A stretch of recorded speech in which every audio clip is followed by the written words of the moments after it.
మంచిది, ప్రార్థన చేసుకుందాం. ప్రతి ఒక్కరు కూడా ప్రార్థనలో ఏకీభవించండి. ప్రార్థన. దయగల తండ్రి, ప్రేమగల దేవ, మహాగణుడా, మహోన్నతుడా తండ్రి, గడిచినటువంటి కాలమంతా కూడా మీ కృపలో నడిపించారు, సహాయం చేశారు. అందును బట్టి మీకే మహిమ, ఘనత, ప్రభావాలు చెల్లించుకుంటున్నాము తండ్రి. ఈరోజు కూడా మీ యొక్క మాటలు తండ్రి వాక్యానుసారంగా ధ్యానించబోతూ ఉండగా సహాయం చేయని నడిపించండి. మీ యొక్క ఆలోచన చొప్పున మమ్మల్ని అందరినీ కూడా తండ్రి స్థిరపరచండి. మీ చిత్తానికి వ్యతిరేకంగా వెళ్లకుండా తండ్రి మీ చిత్తానికి అనుకూలంగా నడుచుకునే విధంగా మాకు సహాయం చేయండి తండ్రి. సమస్తమును మీ నామ మహిమార్థమే జరిగించండి తండ్రి. మీ మాటలు బోధిస్తున్న నాకు సమయానికి తగినటువంటి జ్ఞానాన్ని అనుగ్రహించండి తండ్రి. మీ మాటలు వింటున్న బిడ్డలందరినీ తండ్రి జ్ఞాపకం చేసుకోండి. వినగల చెవులను, గ్రహింపగల మనస్సును తండ్రి దయతో ప్రతి ఒక్కరికి అనుగ్రహించండి. సమస్తమును మీ నామ మహిమార్థమే జరిగించమని మా ప్రభువును రక్షకుడైనటువంటి యేసుక్రీస్తు వారి పేరిట ఈ ప్రార్థన అడిగి వేడుకొనుచున్నాము తండ్రి. ఆమెన్. అందరికీ మన ప్రభువును రక్షకుడైన యేసుక్రీస్తు వారి పేరిట మరొకసారి ప్రేమపూర్వకమైన వందనాలు. సామెతల గ్రంథంలో నుండి ఒక సందర్భాన్ని మనం చూద్దాం. సామెతల గ్రంథము 16వ అధ్యాయము, సామెతల గ్రంథము 16వ అధ్యాయము 7వ వచనం ఒకసారి మనం చూద్దాం. సామెతల గ్రంథము 16వ అధ్యాయము 7వ వచనం. ఒకని ప్రవర్తన యెహోవాకు ప్రీతికరమైనప్పుడు ఆయన వారి శత్రువులను సహా వానికి మిత్రులుగా చేయును. ఏమనుందండి?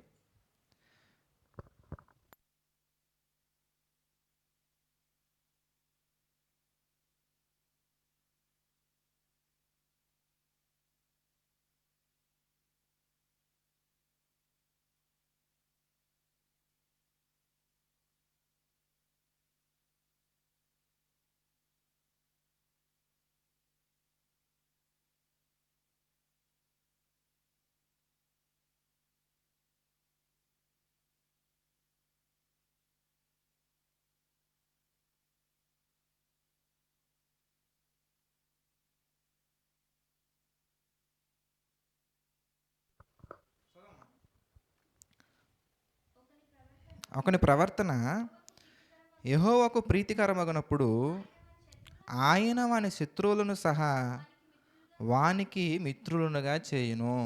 అంటే దాని అర్థం, మన ప్రవర్తన గనక దేవుని యొక్క చిత్తానికి లేదా దేవుని యొక్క దృష్టికి ప్రీతికరంగా ఉండాలి. ప్రీతికరం అంటే, ప్రీతికరం అనే దాని అర్థం ఏంటి ఇంతకీ? ప్రీతి అంటే ఇష్టం, ఇష్టం అంటే లైక్ చేయగలగాలి. అంటే మన ప్రవర్తన దేవుడు లైక్ చేసే విధంగా ఉంటే ఎట్లా ఉండాలి? దేవుడు ఎలా ఉండాలి? దేవునికి ఇష్టకరంగా ఉండాలి. అంటే దేవుడు లైక్ చేసే విధంగా ఉండాలి. ఇప్పుడు సహజంగా మన ప్రవర్తన దేవుడికి నచ్చే విధంగా ఉండనటువంటి కేసు ఏంటో చూద్దాం. ఇప్పుడు దేవుడికి నచ్చనటువంటి కేసు ఏంటో మనం చూసాం అనుకోండి, అప్పుడు నచ్చే కేసు మనకు ఆటోమేటిక్గా అర్థమైపోద్ది. ఇప్పుడు నచ్చనటువంటి కేసు ఏముంటుంది బైబిల్లో నుంచి అంటే, మరలా మనం బైబిల్లోకి వెళ్ళే మనం చూడాలి. ఎప్పుడు కూడా ఒక మనిషి చెప్పేది మనం కన్సిడర్ చేయాల్సిన అవసరం లేదు. బైబిల్లో నుంచి ఉందా లేదా, మన మోటివ్ అంతా కూడా ఎలా ఉండాలి ఇంతకనగానే Bible Bible Bible Bible Bible. సహజంగా ఈ మధ్యకాలంలో ఒక కౌంటర్ లాంటిది అనమాట. అంటే ఒక వ్యక్తితో డిస్కస్ చేస్తున్నప్పుడు నాకు ఎదురైనటువంటి ఒక సందర్భం, ఒక సంఘటన.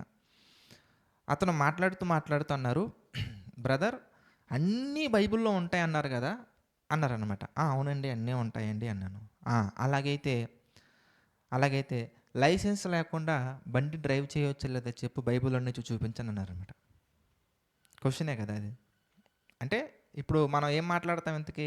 మాట్లాడుతూ మనం తినేది, నుంచునేది, కూర్చునేది బైబిల్లో ఉన్నాయండి అని బైబిల్లో నుంచి మనం మాట్లాడతాం. అప్పుడు అతను మాట్లాడుతూ అలాగైతే బ్రదర్ లైసెన్స్ తీసుకోకుండా బండి డ్రైవ్ చేయొచ్చో చేయకూడదా, ఇది బైబిల్లో చూపించండి అన్నారనమాట. మీరైతే ఏం చేస్తారు చెప్పండి? ఏం చూపిస్తారు? అధికారులకు లోబడి ఉండమన్నారు, లైసెన్స్ గురించి లేదు కదా అక్కడ. Okay, very good. అలాగైతే ఆ అధికారులు ఏం చేశారంటే 2 పెళ్ళిళ్ళు చేసుకోవచ్చు అని చెప్పేసి ఒక రూల్ పాస్ చేశారు. ఉన్నాయి కొన్ని కంట్రీస్లో, లేవా? సరే, అధికారులకు లోబడాలి కాబట్టి ఈ రెఫరెన్స్ మీరు చెప్పారు. అప్పుడు నా ప్రశ్న ఏంటి ఎంతకనగానే, అలాగైతే కొన్ని కంట్రీస్‌లో ఏంటి ఇంతకనగానే మ్యారేజెస్ కూడా అగ్రీమెంట్ మ్యారేజెస్ అనమాట. అగ్రీమెంట్ మ్యారేజెస్ అంటే లైక్ 6 ఇయర్స్ మన ఇద్దరం కలిసి ఉందాం, లేదా 5 ఇయర్స్ కలిసి ఉందాం. నచ్చితే కంటిన్యూ ఇంకొక 5 ఇయర్స్ అగ్రీమెంట్ చేసుకుందాం, లేదంటే లేదు అని. ఇప్పుడు మనం ఎలాగా రూమ్స్ లేదంటే కనుక ఇలాగా బిల్డింగ్స్‌ని రెంట్‌కి తీసుకొని లీజుకి తీసుకుంటున్నామో అట్లా అగ్రీమెంట్ చేసుకుంటారు వాళ్ళు. ఇప్పుడు అలా అనుకుంటే మరి అది బైబిల్ ప్రకారంగా రైట్ అంటారా? మరి ఎట్లా చెప్పండి? ఏమంటారు? అలా అనుకున్నప్పుడు మరి ఇక్కడ కూడా పెట్టొచ్చుగా లైసెన్స్ దగ్గర కూడా. నువ్వు లైసెన్స్ తీసుకొని డ్రైవ్ చేయాలని మనుషులు కోరుకుంటున్నారు. హ్మ్. ఇది ఎక్కడ ఇది ఎక్కడ ఆటంకంగా ఉంది చెప్పండి? లైసెన్స్ లేకుండా బండి నడపడం వల్ల నేను ఎక్కడ పరిశుద్ధత కోల్పోతున్నా? హ్మ్.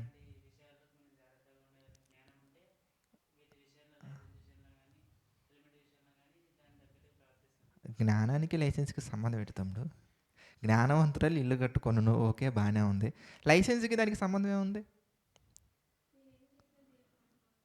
లైసెన్స్ తీసుకుంటే మహిమేం వస్తది చెప్పండి? తీసుకోకపోతే ఏం మహిమ పోతుంది? తీసుకుంటే ఏం మహిమ వస్తుంది? అందుకే ఏం చెప్తాను ఇంతకీ, వీడియోస్ నాకొచ్చు అనే దాంట్లో నుంచి బయటకొచ్చి విన్న విషయాలని మనం ఏం చేయాలి ఇంతకనగానే కనెక్ట్ చేయగలగాలి. అంటే బైబిల్ రావడం అంటే ఏదో కాదు. అంటే నాకు బైబిల్ వచ్చు అని మనం చెప్పడం అంటే అదేంటయ్యా ఎంతకనగానే మన కంటి ముందు కనబడుతున్నటువంటి పరిస్థితులకు బైబిల్‌లో ఉన్నటువంటి వచనాల ద్వారా సొల్యూషన్స్ చెప్పడం బైబిల్ రావడం అంటే. అంతకంటే ఇంకేం లేదు. మీకు డిప్లొమా డిగ్రీ ఉన్నా ఉపయోగం లేదు. బ్యాచిలర్ ఆఫ్ థియాలజీ డిగ్రీ ఉన్న ఉపయోగం లేదు. ఏ డిగ్రీస్ ఉన్న ఉపయోగం లేదు. ఎప్పుడు ఉపయోగం ఎంతకనగానే బైబిల్ ద్వారా మన లైఫ్‌కి ఎప్పుడు ఉపయోగం, 10 మంది జీవితాలకు ఎప్పుడు ఉపయోగం వస్తదంటే, విన్నటువంటి విషయాలను లేదంటే గనక నేర్చుకున్న విషయాలను లేదా బైబిల్‌లో ఉన్న విషయాలను బయట సమాజంలో జరుగుతున్న పరిస్థితులకు మనం కనెక్ట్ చేసి మన జీవితాన్ని బైబిల్ ప్రకారంగా నడుపుకుంటూ తీసుకెళ్ళడమే. అదే మాట పౌలు గారు కూడా చెప్తారు. రోమపత్రిక మనం చూసాం అనుకోండి. రోమీలకు రాసిన పత్రిక మనం చూస్తే 6వ అధ్యాయం మనం చూద్దాం. రోమీలకు రాసినటువంటి పత్రిక 6వ అధ్యాయము 17వ వచనం ఈ సందర్భంలో ఒకసారి మనం జ్ఞాపకం చేసుకుందాం. రోమపత్రిక 6వ అధ్యాయము రోమపత్రిక 6వ అధ్యాయము 17 మనం చూస్తే, మీరు పాపమునకు దాసులయ్యుంటిరి, కానీ ఏ ఉపదేశ క్రమమునకు మీరు అప్పగింపబడితిరో దానికి హృదయపూర్వకముగా లోబడిన వారే పాపము నుండి విమోచింపబడి నీతికి దాసులైతిరి. ఇందుకు దేవునికి స్తోత్రం. ఒకప్పుడు వన్స్ అపాన్ ఎ టైం ఏంటి ఎంతకనగానే పాపానికి దాసులుగా ఉన్నాం. అంటే పాప సంబంధమైనటువంటి కార్యాలకు పాపానికి దాసులుగా ఉన్నాం. ఇప్పుడు సిచ్యువేషన్ మారిపోయింది. Life changed. ఏమైంది ఎంతకనగానే ఉపదేశ క్రమం ఏమనుంది అక్కడ 18 వచనం 17 కావున మీరు క్షమించండి 17 నుంచి, మీరు పాపమునకు దాసులై ఉంటిరి కానీ ఏ ఉపదేశ క్రమమునకు, ఇట్స్ ఆర్డర్, ఉపదేశ క్రమమునకు మీరు అప్పగింపబడితురో దానికి హృదయపూర్వకముగా లోబడిన వారే ఏం చేయాలి ఇంతకీ? 18వ వచనంలో పాపము నుండి విమోచింపబడి నీతికి దాసులైపోయారు. అంటే నీతికి మనం దాసులుగా మారిపోయాం. అంటే నీతికి దాసులు కావటం అంటే ఏంటి ఇంతకీ? పైన నుంచి చదువుకుంటూ వస్తే 16వ వచనం 16th వర్స్ మనం చూస్తే, లోబడుటకు మీరు దేనికి దేనికి దాసులకు అప్పగించుకుందరో అది చావు నిమిత్తముగా పాపమునకే కానీ నీతి నిమిత్తముగా విధేయతకే కానీ దేనికి మీరు లోబడుదరో దానికేమి దాసులగుద్రని మీరు ఎరుగురా. దాసులగటం అంటే ఏంటి ఇంతకీ? లోపడటం, నీతికి లోపడటం. అంటే నీతికి లోపడటం అంటే నీతి అనగా రోమపత్రికలో మనకు కనబడుతుంది. నీతి అంటే ఏంటి ఇంతకీ తెలియాలి. మరలా నీతి అనగానే డెఫినేషన్ బైబిల్లో నుంచి మళ్ళీ మనం చూడాలి. నీతి అంటే ఏంటి ఇంతకీ? రోమపత్రిక 3వ అధ్యాయము 22వ వచనం చూద్దాం. రోమీలకు రాసినటువంటి పత్రిక 3వ అధ్యాయము 22వ వచనం మనం చూస్తే, అది యేసుక్రీస్తు నందలి విశ్వాస మూలమైనదై నమ్మువారందరికీ కలుగు దేవుని నీతి అయి ఉన్నది. అంటే నీతి అంటే ఏంటి ఇంతకీ? విశ్వాస మూలముగా కలిగే ప్రతి ఒక్కటి నీతే. అర్థమవుతుందా? నీతిగా బ్రతికాడరా వీడు అంటే దాని అర్థం ఏంటి ఇంతకీ? విశ్వాస మూలముగా ఏం చేసినా వాడు నీతిగా చేసినట్లే. ఉదాహరణకి విశ్వాస మూలముగా విశ్వాసముతోటి ప్రసంగం చెప్పారు అంటే అక్కడ ఏం చేసినట్టు ఇంతకీ? అతను నీతిగా బ్రతికినట్టు. ప్రసంగం అయితే చెప్పాడు కానీ విశ్వాసంతో చెప్పలా. అలా కూడా ఉంటారా అంటే ఉంటారు. ఇప్పుడు ఒక పాట మనం పాడాలి. ఇప్పుడు దేవుని పాట పాడాలి. ఇందాక మీరందరూ పాడారు. నీవు చేసిన అని చక్కగా పాడారు. ఉపకారాలకు నేనేం చెల్లిస్తాను ప్రభువా అని మీరు పాడారు. ఇప్పుడు ఇది కృతజ్ఞతా భావంతోటి దేవుని నిజంగానే ఫీలయ్యి, దేవుని నిజంగానే ఫిక్స్ అయ్యి, మనసులో ఫిక్స్ అయ్యి, ఆయన బలంగా ముద్రించుకొని హృదయంలో ఆయన చేసినటువంటి మేలులు, తలంపులు, ఉపకారాలన్నీ జ్ఞాపకం చేసుకొని పాడటం అనేది విశ్వాసంతో పాడటం. అలా కాకుండా బీట్ బాగుంది కదా, బీట్ వెళ్తుందా లేదా, రైమ్ బ్రిథమ్ వెళ్తుందా లేదా, కా అవి చూసుకుంటూ పాడుతూ అవి అవి అవి వాటి మీద ఫోకస్ చేసి అలా నేను పాడితే వీళ్ళందరికీ మంచిగా కనబడుతున్నానా లేదా అని పాడటం అనేది ఏంటి ఇంతకీ? ఇది ఎలాంటి భక్తి ఇంతకీ అంటే, ఇది విశ్వాసంతో పాడినటువంటిది కాదు ఇది. ఇది దేని మీద ఫోకస్ చేసి పాడారు ఇంతకీ? మనుషుల మీద ఫోకస్ చేసి పాడారు.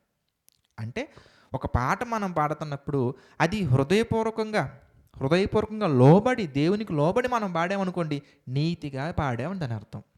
అలా కాకుండా జనాలు చూస్తారనో, లేదా ఇంకా ఎలాగో ఆరాధన చేయమని అందరూ నుంచోమన్నారనో, లేదంటే కనుక ఆళ్ళు వినుకుంటారనో, వీళ్ళు వినుకుంటారనో, ఎలాగో పాట పాడాల్సిన అవసరం వచ్చిందనో మనం పాడామనుకోండి, అది ఎలాంటిది ఎందుకంటే విశ్వాసంతో చేసేది కాదు అది. అప్పుడు నీతి కాదు, నీతి పరంగా చేసినటువంటిది కాదు, నీతికి మనం దాసులం కాదు. అది ప్రసంగమే చెప్పొచ్చు, పాటే పాడొచ్చు, సువార్త కార్యక్రమాలే చేయొచ్చు, ఏదైనా కానీ మీరు చేయండి. వాట్ ఎవర్ ఇట్ ఈస్, మీరు విశ్వాసముతో చేశారా, విశ్వాస మూలముగా విశ్వాసముతో నిండుకొని చేశారా, అది దేవుని నీతి ప్రకారంగా మీరు నడుచుకున్నట్లుగా ఉంటుంది. అలా కాదని మీరు అనుకుంటే గనక అది నీతి ప్రకారంగా మీరు వెళ్ళినట్టు కాదు. ఇప్పుడు నీతికి దాసులైతే దాని అర్థం ఏంటి? ఎందుకు నీతికి లోబడ్డాం. నీతికి లోబడడం అంటే ఏంటి? ఎందుకు? విశ్వాసముతో చేసే పనులకి మనం లోబడ్డాం. విశ్వాసంతో చేయవలసిన కార్యాలకు, చేస్తున్న కార్యాలకు అంటే దేవునికి లోబడ్డామని దాని అర్థం. ఇప్పుడు ఇది మీరు మనసులో పెట్టుకుంటే కనుక, దీన్ని మీరు ఫోకస్ చేస్తే కనుక, మునుపు ఎలా ఉన్నాం ఎంతకంటే పాపానికి దాసులుగా ఉన్నాం. అంటే మనం చేసే ప్రతి ఒక్కటి దేనికి లోబడ్డాం ఇంతకీ? సినిమా హీరోలకు లోబడే వాళ్ళు కొంతమంది ఉంటారు కదా. సినిమా హీరోలకు లోబడే వాళ్ళు ఏం చేస్తారు ఇంతకీ? వాళ్ళకంటూ కొన్ని అసోసియేషన్స్ ఉంటాయి, ఫ్యాన్స్ అసోసియేషన్స్ ఉంటాయి, డిస్ట్రిక్ట్ లెవెల్ అసోసియేషన్ అని, మండల్ లెవెల్ అసోసియేషన్ అని, స్టేట్ లెవెల్ అసోసియేషన్ అని, మరి పర్టికులర్ హీరోకి స్టేట్ ప్రెసిడెంట్ ఉంటారు. ఇప్పుడు ఆ ప్రెసిడెంట్ చెప్తాడనమాట. ఏమని చెప్తాడు ఇంతకీ? మనం ఇంత పెద్ద కటౌట్ పెట్టాలి, ఆ కటౌట్‌కి మనం పాలతో అభిషేకం చేయాలి అన్న వెంటనే ఈ కింద ఉన్నటువంటి వాళ్ళందరూ కూడా ఫాలో అయిపోతారు. ఫాలో అయిపోయి వీళ్ళందరూ పాలు తీసుకెళ్ళిపోయి అక్కడ అలా పోసేస్తూ ఉంటారు. ఇప్పుడు ఇది ఏ కార్యం ఇంతకీ మీరు చెప్పండి? నీతి కార్యమా? విశ్వాస కార్యమా? కాదు. ఎందుకు కాదు ఇంతకనగానే? వాళ్ళు మనసులో ఎవరిని పెట్టుకోలేదు ఇంతకీ? దేవుణ్ణి పెట్టుకోలేదు గనక. దేవుణ్ణి పెట్టుకున్నోళ్ళు ఎవరు అలా చెయ్యరు గనుక. ఎవరన్నా చేస్తారా? అలాగ ఎవ్వరు చేయరు.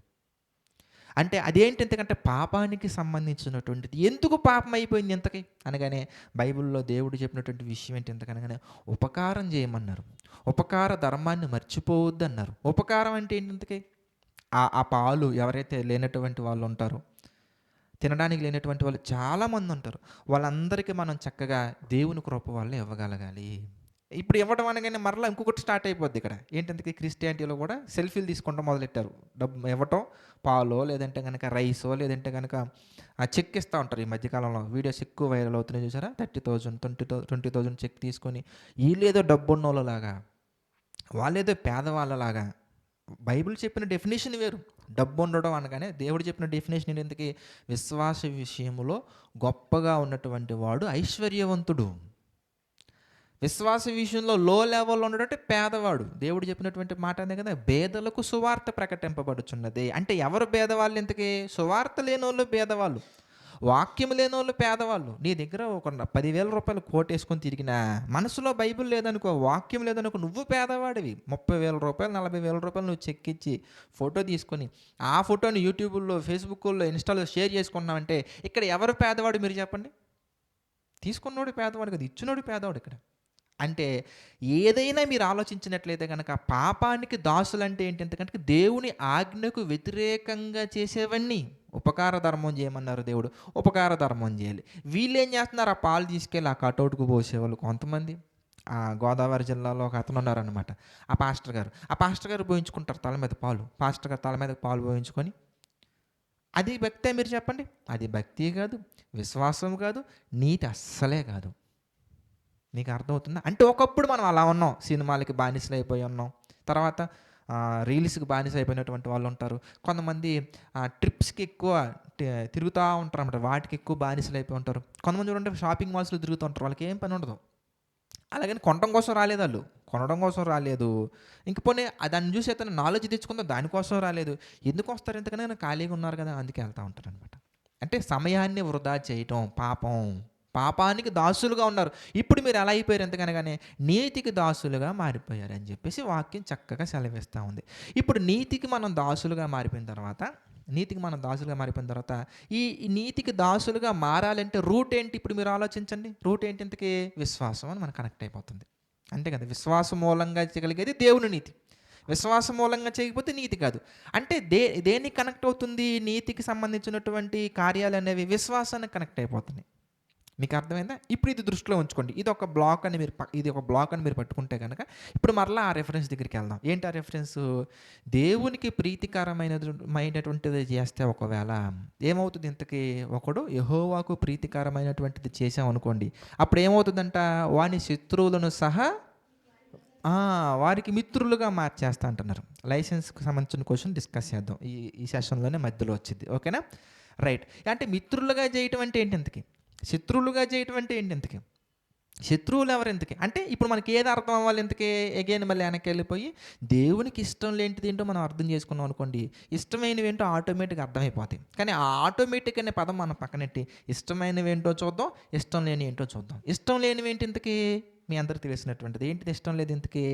యాకోబు పత్రిక 4వ అధ్యాయము చూడండి. యాకోబు పత్రిక 4వ అధ్యాయము 4వ వచనం ఒకసారి మనం చూద్దాం. యాకోబు పత్రిక 4వ అధ్యాయము 4వ వచనం మనం చూద్దాం. యాకోబు పత్రిక 4వ అధ్యాయము 4వ వచనం చదవమ్మా. వ్యభిచారునులారా ఈ లోక స్నేహము, చూసారా? వ్యభిచారునులారా ఈ లోక స్నేహము దేవునితో వైరమని మీరు ఎరుగరా? కాబట్టి మస్ట్ అండర్లైన్ దిస్ వర్డ్. కాబట్టి ఎవడు ఈ లోకముతో స్నేహము చేయగోరునో వాడు ఏమైపోతారు? దేవుడికి శత్రువు అయిపోతారండి. అంటే లోక స్నేహం చేసే వాళ్ళు దేవునికి ప్రీతికరంగా ఉంటున్నారా? నో. అంటే దేవునికి శత్రువులుగా ఎవరైపోతున్నారు ఇంతకీ? మీరు చెప్పాలి. దేవునికి శత్రువులు ఎవరైపోతున్నారు ఎందుకంటే లోకాంతో ఎవరైతే స్నేహం చేస్తున్నారో, లోక సంబంధమైన వాటితో ఎవరైతే స్నేహం చేస్తున్నారో వాళ్ళు దేవునికి శత్రువులు. మరి దేవునికి ఇష్టమైనవి ఏంటి ఇంతకీ? మీకు తెలిసినవి షేర్ చేసుకోండి, నేను కొన్ని చెప్తా. మీకు తెలిసినవి ఏంటి చెప్పండి. దేవునికి ఇష్టమైనటువంటివి ఏంటి? ఆ విశ్వాసంలో ఉండటం. రిఫరెన్స్లు చెప్పాలి, టక రిఫరెన్స్లు చెప్పాలి. ఆ హెబ్రీ పత్రిక 11వ అధ్యాయం తీయండి ఒకసారి. హెబ్రీ పత్రిక 11వ అధ్యాయము 6వ వచనం చదవండి. ఏమన్నది అక్కడ? విశ్వాసము లేకుండా దేవునికి ఇష్టడైనట అసాధ్యము. Very good. అంటే దేవునికి ఇష్టంగా ఉండాలంటే ఏం ఉండాలి? మనకి విశ్వాసం ఉండాలి. ఇంకేమున్నాయి దేవునికి ఇష్టమైనటువంటివి? చెప్పాలి. దేవునికి ఇష్టమైనటువంటి ఏమున్నాయి ఇంతకీ? పరిశుద్ధంగా. చాలా బాగా చెప్పారు. రెఫరెన్స్ ఎక్కడ ఉంది ఇంతకీ? ఫస్ట్ పీటరా? ఫస్ట్ అమ్మా తీయండి. 1 పేతురు 1:14 చదవండి. ఏముంది అక్కడ? అనుంది. దేవునికి ఇష్టం అని లేదు కదా అక్కడ. మరి ఇష్టం అని లేకుండా మీరు ఎలా చెప్తారు ఇష్టమని? 1 తిమోతి 2:4 ఏముంది చదవండి అక్కడ. 1 తిమోతి 2:4 ఏమనుంది అక్కడ కూడా? మనుషులందరూ రక్షణ పొంది సత్యముని గురించి అనుభవ జ్ఞానం గలవారై ఉండవాలని దేవుడు చేయించుచున్నారు. రక్షణ గురించి, అనుభవ జ్ఞానం గురించి. పరిశుద్ధత గురించి ఎక్కడ ఉంది ఇక్కడ? అపోస్తుల కార్యాలు 13:22 ఏముంది అక్కడ? చదవండి.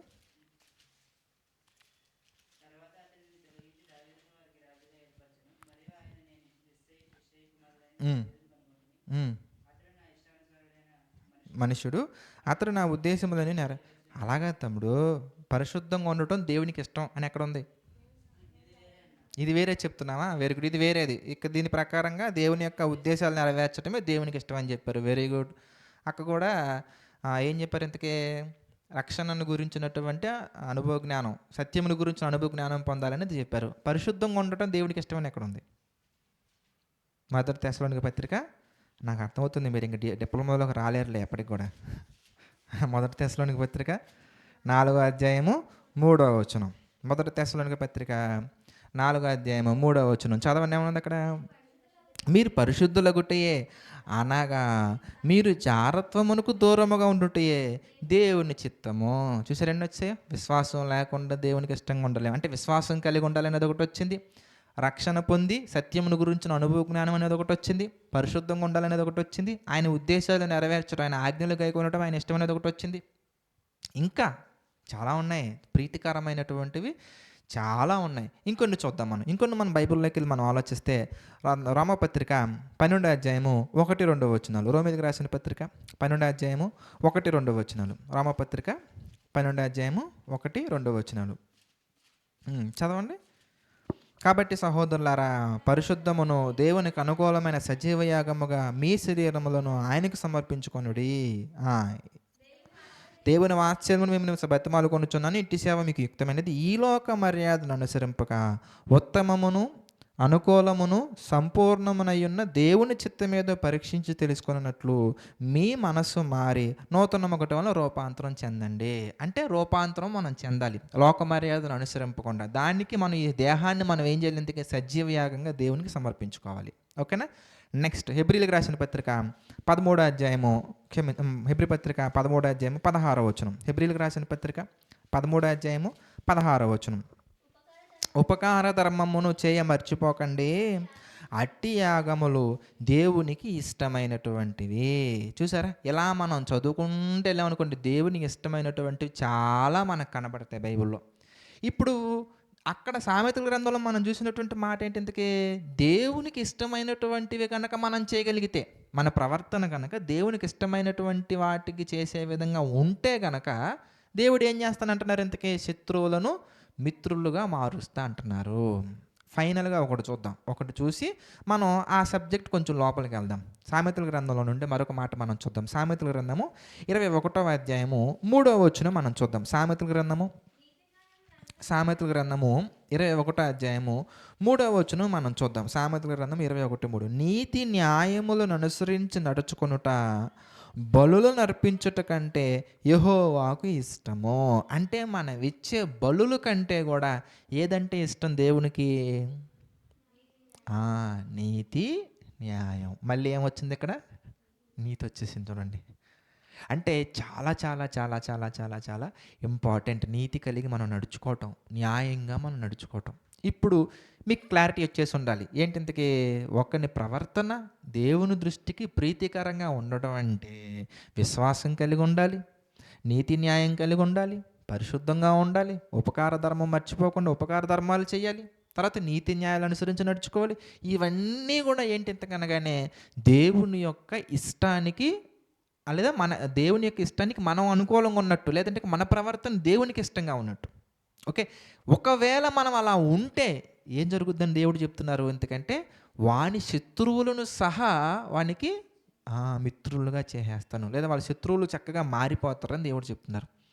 ఇక్కడ మనందరం కూడా జ్ఞాపకం చేసుకోవాల్సినటువంటిది, శత్రువులు అనగానే అదేదో ఒక కత్తి తీసుకొని వచ్చి, డాల్ తీసుకుని వచ్చి మన పేక మీద కత్తి పెట్టేవాళ్ళు మాత్రమే కాదు. శత్రువులు అనగానే మనం అక్కడ ఏం పెట్టవచ్చు, ఎందుకంటే విరోధులు, లేదంటే కనుక మనకి విరోధంగా ఉన్న సర్కమ్స్టెన్సెస్, లేదంటే కనుక సిచ్యువేషన్స్. అర్థమైందా? అంటే మనుషుల్ని పెట్టచ్చు, శత్రువులు అనగానే మనుషుల్ని పెట్టచ్చు. అలాగే మనకి విరోధంగా ఉన్నటువంటి సర్కమ్స్టెన్సెస్, లేదంటే పరిస్థితులను కూడా మనం పెట్టుకోవచ్చు. ఉదాహరణకి నేను సువార్త ప్రకటించుకుంటూ వెళ్తున్నప్పుడు దానిని ఆపేవాడు నాకేమవుతాడు, ఇంతకే వాడు దేవుని కుమారుడే, కానీ వాడిని ఎవరు పెట్టారు, ఇంతకీ సాతాను పట్టింది కాబట్టి సాతాను వాడిని నాకు ఎలా మార్చాడు, ఇంతకీ ఇదిగో వాక్యానికి విరోధంగా మార్చాడు. తద్వారా ఇదిగో సువార్త ప్రకటించకుండా ఆపుతున్నాడు, దేవుని కార్యక్రమానికి అడ్డుపడుతున్నాడు. కాబట్టి వాడు ఏమైపోతుంది, ఇంతకీ దేవుని పక్షమున ఉన్న నాకు సాతాను పక్షంగా ఉన్న అతను శత్రువుగా మారాడు. ఇప్పుడు మన పోరాటం శరీరులతో కాదు, మళ్ళీ మనం వెళ్ళి పోరాడాల్సింది వాడితో కాదు. ఎవరితో పోరాడాలి, ఇంతకీ దుష్టుడితో పోరాడాలి. ఓకేనా. ఇప్పుడు మరి శత్రువులను మిత్రులుగా మార్చడం అనగానే మనుషులు ఎవ్వరూ మనకి శత్రువులు కాదు ఈ లెక్కన, అంతేగా. ఎందుకని మనము పోరాడున్నది శరీరులతో కాదు అన్నాడంటే మనుషులు ఎవరో మనకి శత్రువులు కాదు. మరి అక్కడ దేని గురించి మాట్లాడుతున్నారు అంటే సర్కమ్స్టెన్సెస్, లేదంటే కనుక పరిస్థితులు, మనకి విరోధంగా ఉన్న పరిస్థితులన్నీ, మనకి ఆటంకాలుగా ఉన్న పరిస్థితులన్నీ అది ఏ రూపంలోనైనా కావచ్చు, మనుషుల ద్వారా కావచ్చు, వస్తువుల ద్వారా కావచ్చు, అధికారం ద్వారా కావచ్చు, అది వాట్ ఎవర్ ఇట్ ఈస్, అది ఎలాంటిదైనా కానీ నీ ప్రవర్తన దేవునికి ఇష్టంగా ఉంటే ఆ పరిస్థితులన్నీ ఎలా మారిపోతాయని దేవుడు చెప్తున్నారు. ఇదిగో మిత్రులుగా, ఫ్రెండ్షిప్గా మారిపోతాయి అని చెప్తున్నారు. నీకు అనుకూలంగా మారిపోతాయి అని చెప్తున్నారు. ప్రాక్టికల్గా మనం ఆలోచిద్దాం. ప్రాక్టికల్గా అర్థం చేసుకునే ప్రయత్నం మనం చేద్దాం. చాలా విషయాలు మనకి ఈరోజు రివీల్ అవుతాయి. ప్రాక్టికల్ సిచ్యువేషన్స్లోకి మనం వెళ్తే అపోస్తుల కార్యాలలో ఒక సిచ్యువేషన్ మనకు కనబడుతుంది. More practical. మనందరం కూడా ఇది మనం అర్థం చేసుకొని, మీరందరూ అప్పుడప్పుడు చెప్తూ ఉంటారు కదా, నేను ఇది చేయాలనుకుంటున్నానన్న, కాకపోతే నాకు ఇది అడ్డంగా కనబడుతుందన్న, నాకు ఎలా అనిపిస్తుందన్న, కానీ నాకు ఇది ప్రాబ్లంగా ఉందన్న అని మీరు చెప్తుంటారు అప్పుడప్పుడు. వాటన్నిటికీ సొల్యూషన్ ఇదే. ఏంటి ఇంతకనగానే ఒక ప్రాబ్లం మనకు వచ్చిందంటే సొల్యూషన్ మనం ఆ ప్రాబ్లమ్ని ఎలా సాల్వ్ చేయాలి అన్నది మీద పెట్టకండి దయచేసి. ఎప్పటికీ పెట్టకండి. ఆ ప్రాబ్లమ్ని ఎలా సాల్వ్ చేయాలని ఎప్పుడు చూడకండి. అప్పుడు మనకు అసలు సొల్యూషనే రాదు. ఒక ప్రాబ్లం వచ్చిందంటే మన లైఫ్లో వెంటనే మనం ఫోకస్ చేయాల్సింది దేని మీద, ఎందుకంటే ఇమ్మీడియట్గా వెళ్ళిపోయి క్యారెక్టర్ మీద పెట్టండి అంతే. మీ వ్యక్తిత్వం మీద పెట్టేయండి. ఎందుకంటే ఆ ప్రాబ్లమ్ని దేవుడు ఎలా మార్చేస్తా అంటున్నారు, ఎందుకంటే మీకు అనుకూలంగా మార్చేస్తాను అంటున్నారు. ఆ సిచ్యువేషన్ని మీ కంట్రోల్లోకి తీసుకొచ్చేస్తా అంటున్నారు దేవుడు. ఎప్పుడు తీసుకొస్తానంటున్నారు ఇంతకీ? నీ ప్రవర్తన ఆయన దృష్టికి ప్రీతికరంగా ఉన్నప్పుడు. అంటే మన లైఫ్లో ఏ ప్రాబ్లం అయినా, అది అప్పుల ప్రాబ్లం అయినా, లేదంటే ఆర్థికపరమైన ప్రాబ్లం అయినా, లేదంటే కనుక ఇంకా ఆఫీసులో ప్రాబ్లం అయినా, సంఘంలో ప్రాబ్లం అయినా, మినిస్ట్రీలో ప్రాబ్లం అయినా, ఇంకెక్కడ ఏ ప్రాబ్లం అయినా ఉండనివ్వండి, ఆ ప్రాబ్లం క్లియర్ అవ్వాలన్నా, ఆ ప్రాబ్లంకి నువ్వు లీడర్గా మారాలన్నా, అంటే ఆ ప్రాబ్లంను నువ్వు ఏలాలన్నా, ఆ ప్రాబ్లం కనుమరుగైపోవాలన్నా, మనం గుర్తుంచుకోవాల్సినటువంటిది మన ఫోకస్ ఆ ప్రాబ్లం మీద పెట్టకండి దయచేసి. దేని మీద పెట్టాలి ఎంతకనగానే మీ క్యారెక్టర్ మీద పెట్టేయాలి, మీ వ్యక్తిత్వం మీద పెట్టాలి, మీ బిహేవియర్ మీద పెట్టాలి, మీ ప్రవర్తన మీద పెట్టాలి. మీ ప్రవర్తన మీద పెడితే మీరు ఒకవేళ ఆ ప్రవర్తన దేవునికి ఇష్టంగా మారితే ఒకవేళ ఈ పరిస్థితులు మారిపోతాయి. Simple. Very very very very simple. లేదన్నా నేను పర్ఫెక్ట్గా ఉన్నాను, చాలా బాగున్నాను, నాకు అసలు నేను పాపం విషయంలో నేను గొప్పగా ఉన్నానని మీరు అంటారా ఒకవేళ? అయినా కానీ ప్రాబ్లం వచ్చిందని మీకు అనిపించిందా? దెన్ అప్పుడు కూడా మీరు ప్రాబ్లం మీద పెట్టకూడదు. మళ్ళీ దేని మీద పెట్టాలి ఇంతకీ? ఆ ప్రాబ్లంలో దేవునికి ఇష్టంగా ఉండేలా పెట్టాలి.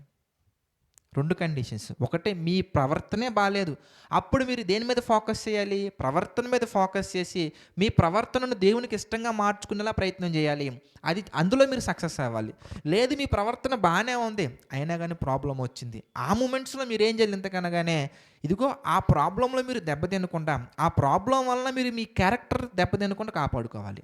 అక్కడ క్యారెక్టరే చూడాలి, ఇక్కడ క్యారెక్టరే చూడాలి. అన్నిటికీ సొల్యూషన్ మన క్యారెక్టర్. మన క్యారెక్టర్ని మనం చక్కగా దేవునికి ఇష్టప్రకారంగా మార్చుకుంటే చాలు, అన్నీ క్లియర్ అయిపోతాయి. అలాంటి ఒక సిచ్యువేషన్ ప్రాక్టికల్గా బైబిల్లో నుంచి మనం చూద్దాం. అపోస్తల కార్యాల్లోకి వెళ్దాం. అపోస్తల కార్యాలు 16 అధ్యాయాలకు వచ్చేద్దాం. అపోస్తల కార్యాలు 16 అధ్యాయాలకు మనం వెళ్తే కనుక, అపోస్తల కార్యాలు 16 అధ్యాయము 22 నుంచి మనం చూద్దాం. అపోస్తల కార్యాలు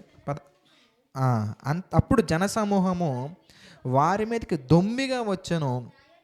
న్యాయాధిపతులను వారి వస్త్రములు లాగివేసి వారిని బెత్తములతో కొట్టవలెనని ఆజ్ఞాపించిరి. ఏంటంట, ఏం జరుగుతుంది అక్కడ? ఎవరి మీదకి వచ్చారు ఇంతకీ? పైనుంచి మనం చదువుకుంటూ వస్తే మనకి పౌలు గారు, తర్వాత పౌలు గారితో ఉన్నటువంటి వాళ్ళు మనకు కనబడతా ఉంటారు. ఇక్కడ ఏం జరుగుతుంది ఇంతకని మనం చూసాం అనుకోండి, ఇది ఫిలిప్పి అనే ప్రాంతంలో జరుగుతున్నటువంటి సంఘటన. ఎక్కడ? ఫిలిప్పి. అదొక పట్టణం. మనం చూద్దాం. పౌలు గారి ప్రయాణం అనేది గలతీ పత్రికలో మనం మాట్లాడుకుంటున్నాం కాబట్టి, ఈ గలతీ పత్రికలో నేను ఎక్స్ప్లెయిన్ చేస్తా. మీరు రెగ్యులర్గా ఈవినింగ్ ఫాలో అవ్వండి, అందులో వస్తున్నాయి.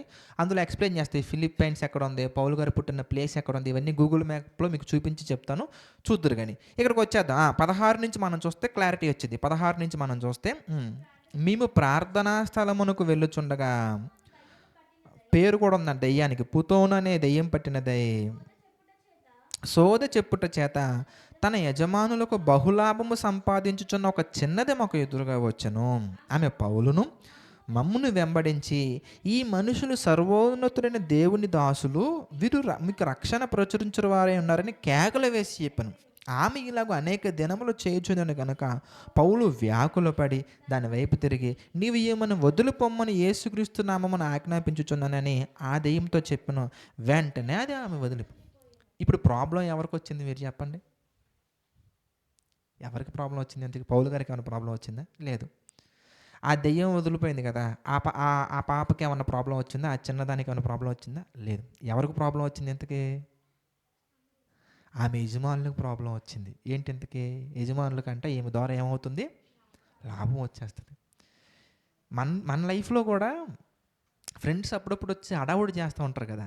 దేనికో తెలుసా? ఎందుకంటే వాళ్ళ ద్వారా వాళ్ళ మనకి మన ద్వారా వాళ్ళకి బెనిఫిట్స్ ఉంటాయి. కొన్ని బెనిఫిట్స్ ఉంటాయి. ఏంటి ఆ బెనిఫిట్స్ ఇంతకీ? ఎగ్ పఫ్ కొనిపించటమో, లేదంటే గనక సినిమా టికెట్లు పెట్టుకోవడమో, లేదంటే గనక ఇలాంటివి ఉంటాయి. బెనిఫిట్స్ ఉంటాయి. మనం దేవునిలోకొచ్చేసిన వెంటనే ఆడికి అవన్నీ పోతాయి. వెంటనే వాడు మన మీద రియాక్ట్ అయ్యేది దేనికి ఇంతకి రియాక్ట్ అయ్యేది దేనికి ఇంత కనుక నీ ప్రవర్తన మీద ఫోకస్ చేసి కాదు. ఆడి బెనిఫిట్స్ దెబ్బతింటున్నాయి అక్కడ. ఇక్కడ పౌలు గారు చేసినటువంటి ఈ ఒక్క చిన్న పని ద్వారా చిన్నదేం కాదు, దెయ్యాన్ని వెలగొట్టడం పెద్దదే. దేవుని నామానికి మహిమకరమైనటువంటిదే. మనం దేవుని నామానికి మహిమకరంగా మనం వెళ్తున్నామంటే ఆటోమేటిక్‌గా ఏం జరుగుతుంది బ్యాక్ ఎండ్‌లో మీరు ఆలోచించాల్సింది. ఇదిగో అపవాది ప్రకారంగా నడుచుకునే వాళ్ళకు, దేవుని చిత్తానికి వ్యతిరేకంగా నడుచుకునే వాళ్ళకు నష్టం జరుగుతుంది. వాళ్ళకి ఫైనాన్షియల్‌గా కావచ్చు, నేమ్ పరంగా కావచ్చు, ఫేమ్ పరంగా కావచ్చు, ఏదో ఒక విధంగా నష్టం జరుగుద్ది. ఆ నష్టాన్ని క్లియర్ చేసుకోవడానికి, ఆ నష్టాన్ని పూడ్చుకోవడానికి వాళ్ళు ఎంత దూరమైనా వస్తారు. ఇప్పుడు ఈ చిన్నదాని ద్వారా వాళ్ళకి ఎంత లాభం అంటే, అక్కడ కింద మనకి ఇంటెన్సిటీ మనకు అర్థమవుతుంది. ఎంత లాభం మీరు చూడండి. చదవండి. మీరు 19వ వచనం మనం చూస్తే, ఆమె యజమానులు తమ లాభ సాధనము పోయినని చూచి పౌలును శీలను పట్టుకొని గ్రామపు చావడిలోనికి అధికారుల యొద్దకు ఈడ్చుకొని పోయిరి. ఏమైంది ఇంతకంటే? లాభం పోయింది. ఎవరి ద్వారా? ఆ చిన్నదాని ద్వారా లాభం పోయింది. కారణం ఎవరింతకీ? పౌలు శీల. వీళ్ళని మనం ఏం చేయాలి తెలిసి ఎంతగానో కానీ ఈడ్చుకుపోయారు. ఇప్పుడు పౌలు గారు ఏమన్నా పాపం చేశారా? పౌలు గారు ఏం పాపం చేయలేదే. సువార్త చెప్పడం పాపమా? ఏం కాదు. మంచిగా ఉన్నారు. మంచిగా ఉన్నప్పటికీ పౌలు గారి జీవితంలో ఒక ప్రాబ్లం వచ్చింది. ఈ ప్రాబ్లం చిన్నది కాదు, చాలా పెద్దది. జస్ట్ చదువుకుంటూ వెళ్ళిపోవడం కాకుండా ఇమాజినేషన్ చేసుకోండి. సంతోషం ఉన్నాడు. సువార్త చెప్పడం కోసం వెళ్ళాడు. చెప్పిన తర్వాత ఎవరో మారారు. మారిన తర్వాత వాళ్ళ ఫ్యామిలీ మెంబర్సో లేదా చుట్టాలో యజమానులో మొత్తానికి ఫ్రెండ్సో రిలేటివ్స్ మొత్తానికి ఫుల్ కోపం పెట్టేసుకుంటారు. ఎవరి మీద? సంతోషం మీద పెట్టుకుంటారు. ఆడి మీద ఎవరు పెట్టుకోరు. నా మీద కూడా చాలామంది పెట్టుకుంటున్నారు. దేనికి ఎంతకనగానే నేనేం చేశాను వాళ్ళకి నాకు పరిచయం ఉంటుంది. వాళ్ళు ఎవరో నాకు తెలియదు. వాళ్ళ ఫేస్ నేను చూడాల. కానీ ఏంటి ఎంతకనగానే వాళ్ళ వాళ్ళ కుటుంబంలో ఒక అమ్మాయో ఒక అబ్బాయో ఎవరో మొత్తానికి లేదా వాళ్ళ హస్బెండో వైఫ్ ఎవరో ఒకళ్ళు చేంజ్ అవుతారు. చేంజ్ అయిన తర్వాత ప్రవర్తన అనేది వాళ్ళకి డిఫరెంట్గా కనిపించేసరికల్లా ఎందుకు డిఫరెన్స్ అంటే ఏం డిఫరెన్స్ అంటే వాళ్ళు పాపం చేస్తున్నారు, వాళ్ళు పరిశుద్ధంగా ఉన్నారు. పరిశుద్ధంగా ఉన్న ఈ ప్రవర్తన పాపంగా ఉండే వాళ్ళకి ప్రాబ్లం. ఆ ప్రాబ్లం వల్ల వీళ్ళకి చాలా నష్టాలు వస్తాయి. ఏంటి ఆ నష్టాలు? ఇంతకీ సినిమాలకు వెళ్ళరు, షికారులకు వెళ్ళరు, పబ్బులకు వెళ్ళరు. ఆదివారం రోజు చికెన్ తినేసి కూర్చొని కబుర్లు పెట్టరు. ఏం చేస్తారు? ఆదివారం రోజు ఆరాధన చేసుకుంటూ కూర్చుంటారు. ఇంకా మన పిల్లలు కూడా కొంతమంది ఉంటారు. ఇంతకుముందు ఆదివారం అప్పుడు ఏం చేసేవాళ్ళు ఇంతకీ? లేదా ఆదివారం అప్పుడు ఇంతకు ముందు కాలాలలో చర్చికి వెళ్ళేసి వచ్చి టీవీ చూసుకుంటా, సీరియల్స్ చూసుకుంటా ఉండేవాళ్ళు. ఇప్పుడు ఈ ఆదివారం రోజు ఏం చేస్తున్నారు ఇంతకీ? వర్షిప్ అయిన తర్వాత సండే ఎగ్జామ్ పేపర్ అని చెప్పి క్వశ్చన్ పేపర్ ఓపెన్ చేసి ఆన్సర్లు రాస్తూ ఉన్నారు. ఇంట్లో వాళ్ళకి ఎలా అనిపిస్తుంది అంటే ఇంట్లో వాళ్ళకి కానీ హస్బెండ్కి కానీ వైఫ్కి కానీ ఈడేంట్రా ఇప్పుడు దాకా ఆరాధన చేసి వచ్చాడుగా మళ్ళీ బైబిల్ తీసుకొని కూర్చున్నాడు. ఇవన్నీ డిస్ట్రాక్షన్స్గా ఉంటాయి. ఈ డిస్ట్రాక్షన్స్ అనేవి వాళ్ళకి నచ్చనప్పుడు బైబిల్ మానేయాలా, సువార్త మానేయాలా, వాక్యం మానేయాలి? మానాల్సిన అవసరం లేదు. ఇక్కడ ఈ ప్రవర్తన పౌలు గారి యొక్క ప్రవర్తన, ఈ బిహేవియర్ అనేది ఎవరికి నచ్చలేదు? ఆ చిన్నదాని యొక్క యజమానులకు నచ్చకపోయేసరికల్లా ఏం చేశారు? ఎంతకనగానే వార్నింగుల్లో ఏమి లేవు, లాక్కెళ్ళిపోయారు అంతే. ఎక్కడ లాక్కెళ్ళిపోయారు? ఎంతకీ? పట్టణపు చావిడిలోకి అంటే ఒక ప్లేస్లోకి తీసుకెళ్ళిపోయారు. చావిడి అనగానే ఒక ఓపెన్ ప్లేస్ లాగా ఉంటుంది అన్నమాట. అది ఆ ప్లేస్లో తీసుకెళ్ళిపోయి ఏం చేస్తున్నారో మనం చూద్దాం. 19వ వచనం మనం చూస్తే, ఆమె యజమానులు తమ లాభసాధనము పోయినని చూచి పౌలును శీలను పట్టుకొని గ్రామపు చావిడిలోనికి అధికారుల యొద్దకు ఈడ్చుకొని పోయారు. అంతటా న్యాయాధిపతుల యొద్దకు వారిని తీసుకొని వచ్చి, ఈ మనుషులు యూదులయ్యుండి. చూడండి, మన మీదకి వచ్చే నిందలలో అవమానాలలో బాగా గుర్తుంచుకోవాలి చెల్లెలు తమ్ముళ్ళు. ఇప్పుడు ప్రస్తుతం మనం చిన్నగానే ఉన్నాం, చాలా చిన్నగా ఉన్నాం. నేనే చెప్తున్నాను, మనం చాలా చిన్నగా ఉన్నాం. మన మీదకి వచ్చే నిందలు కానీ అవమానాలు కానీ ఇప్పుడు నా వరకే కనబడుతుంది ఆ తీవ్రత. కానీ వెళ్ళే కొద్దీ పెద్దవైపోతాయి, స్ప్రెడ్ చేసేస్తారు. ఎందుకంటే నిజాన్ని ముందుకెళ్ళనివ్వరు. నిజాన్ని ముందుకెళ్ళకుండా ఆపడానికి ఎంత దూరం వెళ్తారంటే చూడండి, వీళ్ళు ఎంత దూరం వెళ్ళిపోయారు. ఈ రోమర్ అనేది ఎలా తీసుకొచ్చారు మీరు చూడండి. పౌలు గారు అక్కడ ఏమీ చేయలా. ఏం చేశారు? దెయ్యం పట్టినటువంటి ఆమె లైఫ్ని బాగు చేశారు. అదేమన్నా పాపమా? కానీ వీళ్ళు చెప్పిన మాటలు చూడండి ఎలా ఉన్నాయో. ఈ మనుషులు యూదులయ్యుండి ఏం చేస్తున్నారు? ఈ మనుషులు యూదులయ్యుండి రోమీయులమైన మనము అంగీకరించుటకైనను చేయుటకైనను కూడిన ఆచారములు ప్రచురించుచు అయ్యి బాబు మన పట్టణం గలిబిలి చేసేస్తున్నారంట. ఎన్ని కుటుంబాలు కూల్చేస్తున్నాడండి ఈ బ్రదరు, ఎన్ని కుటుంబాలు కూలిపోతుందండి ఈమె ద్వారా ఎంత ఏం అవ్వలేదు అక్కడ. Nothing happened. ఎగ్జాక్ట్ ఇంతకీ నీకేదో నష్టం వచ్చింది. ఏంటి ఆ నష్టం ఇంతకీ? డబ్బులు పోతున్నాయి నీ ద్వారా, నా ద్వారా, పౌలు గారి ద్వారా డబ్బులు పోయి. ఇప్పుడు దీనికి ఎన్ని నిజాలు ఉన్నాయి? ఎందుకు ఒకటే నిజం అక్కడ. ఏంటి ఆ నిజం? ఈ మనుషులు యూదులయ్యుండి ఒకటే నిజం, మిగిలిన అబద్ధాలే. వాళ్ళెక్కడ పట్టణాన్ని గలిపిలు చేశారు.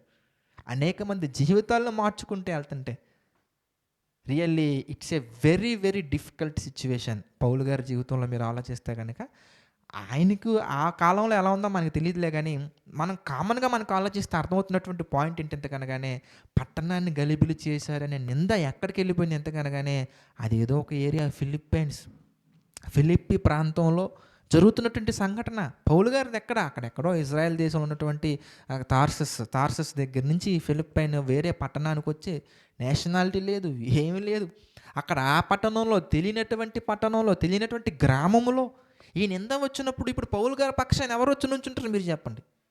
ఎవ్వరు సాహసం చేయరు. No one can dare. అప్పుడు పౌలు గారి పరిస్థితి ఏంటి ఇంతకీ అంటే, ఆ సిచ్యువేషన్ జస్ట్ యాక్సెప్ట్ చేశారంతే. ఆ సిచ్యువేషన్ యాక్సెప్ట్ చేసేసి ఎలా రెస్పాండ్ అయ్యారో మీరు చూడండి. మన లైఫ్లో కూడా ఇలాగే ఉంటాయి. ఇటు కాదలేం, అటు కాదలేం, ఇటు వెళ్ళలేం, అటు వెళ్ళలేం, అన్నీ కంజెస్టెడ్ కూర్చుండిపోతే మన మనసులో అలా క్లోజ్ చేసేస్తాయి. ఆ టైంలో మనుషులు చేసే ఫస్ట్ పొరపాటు ఏంటి ఎంతకనగానే, యూట్యూబ్ ఓపెన్ చేసి జబర్దస్తులు చూస్తారు. ప్రతి మనిషి చేసే ఫస్ట్ మిస్టేక్, క్రైస్తవులలో ఎక్కువ మంది చేసే మిస్టేక్. మన లైఫ్లో వాట్ నెక్స్ట్ అనే క్వశ్చన్ మనకు అర్థం అవునప్పుడు వెంటనే we should Neel down and prayer. That's it. మోకరించి తండ్రిని వేడుకోవడమే, ఈ పరిస్థితిని ఎదుర్కోవడానికి నాకు సహాయం చేయండి ప్రభువా, ఈ పరిస్థితిని తీసుకొచ్చినందుకు నీకు కృతజ్ఞతాస్తుతులు చెల్లిస్తున్నాను ప్రభువా. ఎందుకంటే ఫ్యూచర్లో ఎలాంటి పరిస్థితుల్లో మనం ఎన్నో ఎదుర్కొంటాం కాబట్టి ఇక్కడి నుంచి దేవుడు మనకి ట్రైనింగ్ స్టార్ట్ చేశారు. దావీదు గారి జీవితంలో నేను ఎప్పుడు చాలామందికి చెప్పామాట, దావీదు గారి జీవితంలో గనుక ఆ సింహమే రాకపోయి ఉంటే గొలియాతుని చంపటానికి కన్ఫామ్గా దావీదు గారికి ధైర్యం రాలేదు. అందుకని దావీదు గారిని ప్రిపేర్ చేయడానికి దేవుడు ఇచ్చిన ట్రైనింగ్ ఎంత వండర్ఫుల్ అంటే, సింహం రావటం, ఎలుగుబంటి రావటం, ఒంటరిగా వెళ్ళటం, గొర్రెలను కాచుకోవటం. ఆ మూమెంట్లో కూడా దావీదు గారు చక్కగా దేవుణ్ణి ఆరాధించుకుంటూ దేవుని చిత్తానికి లోబడి బ్రతికారు. ఆ బ్రతికి ఆ ధైర్యాన్ని చక్కగా దేవుని ట్రైనింగ్కి లోబడి సింహం చంపేసి వచ్చిన తర్వాత దావీదు గారు దాని గురించి ఎక్కడా మాట్లాడలేదు. కేవలం గొలియాతుని చంపడానికి వెళ్ళబోయే ముందు తప్ప ఇంతకుముందు సందర్భాల్లో మాట్లాడినట్టుగా మనకు కనిపించదు. దేవుడు రాయించలేదు. అంటే దాని అర్థం ఏంటో తెలుసా? మనం కూడా మన జీవితంలో దేవుడు తీసుకొచ్చే ప్రతి ఒక్కటి కూడా భవిష్యత్తులో మనం ఎదుర్కోబోయే గొలియాత్, దానికి శిక్షణ. అది మనం అర్థం చేసుకోవాలి. పౌలు గారు అర్థం చేసుకున్నారు.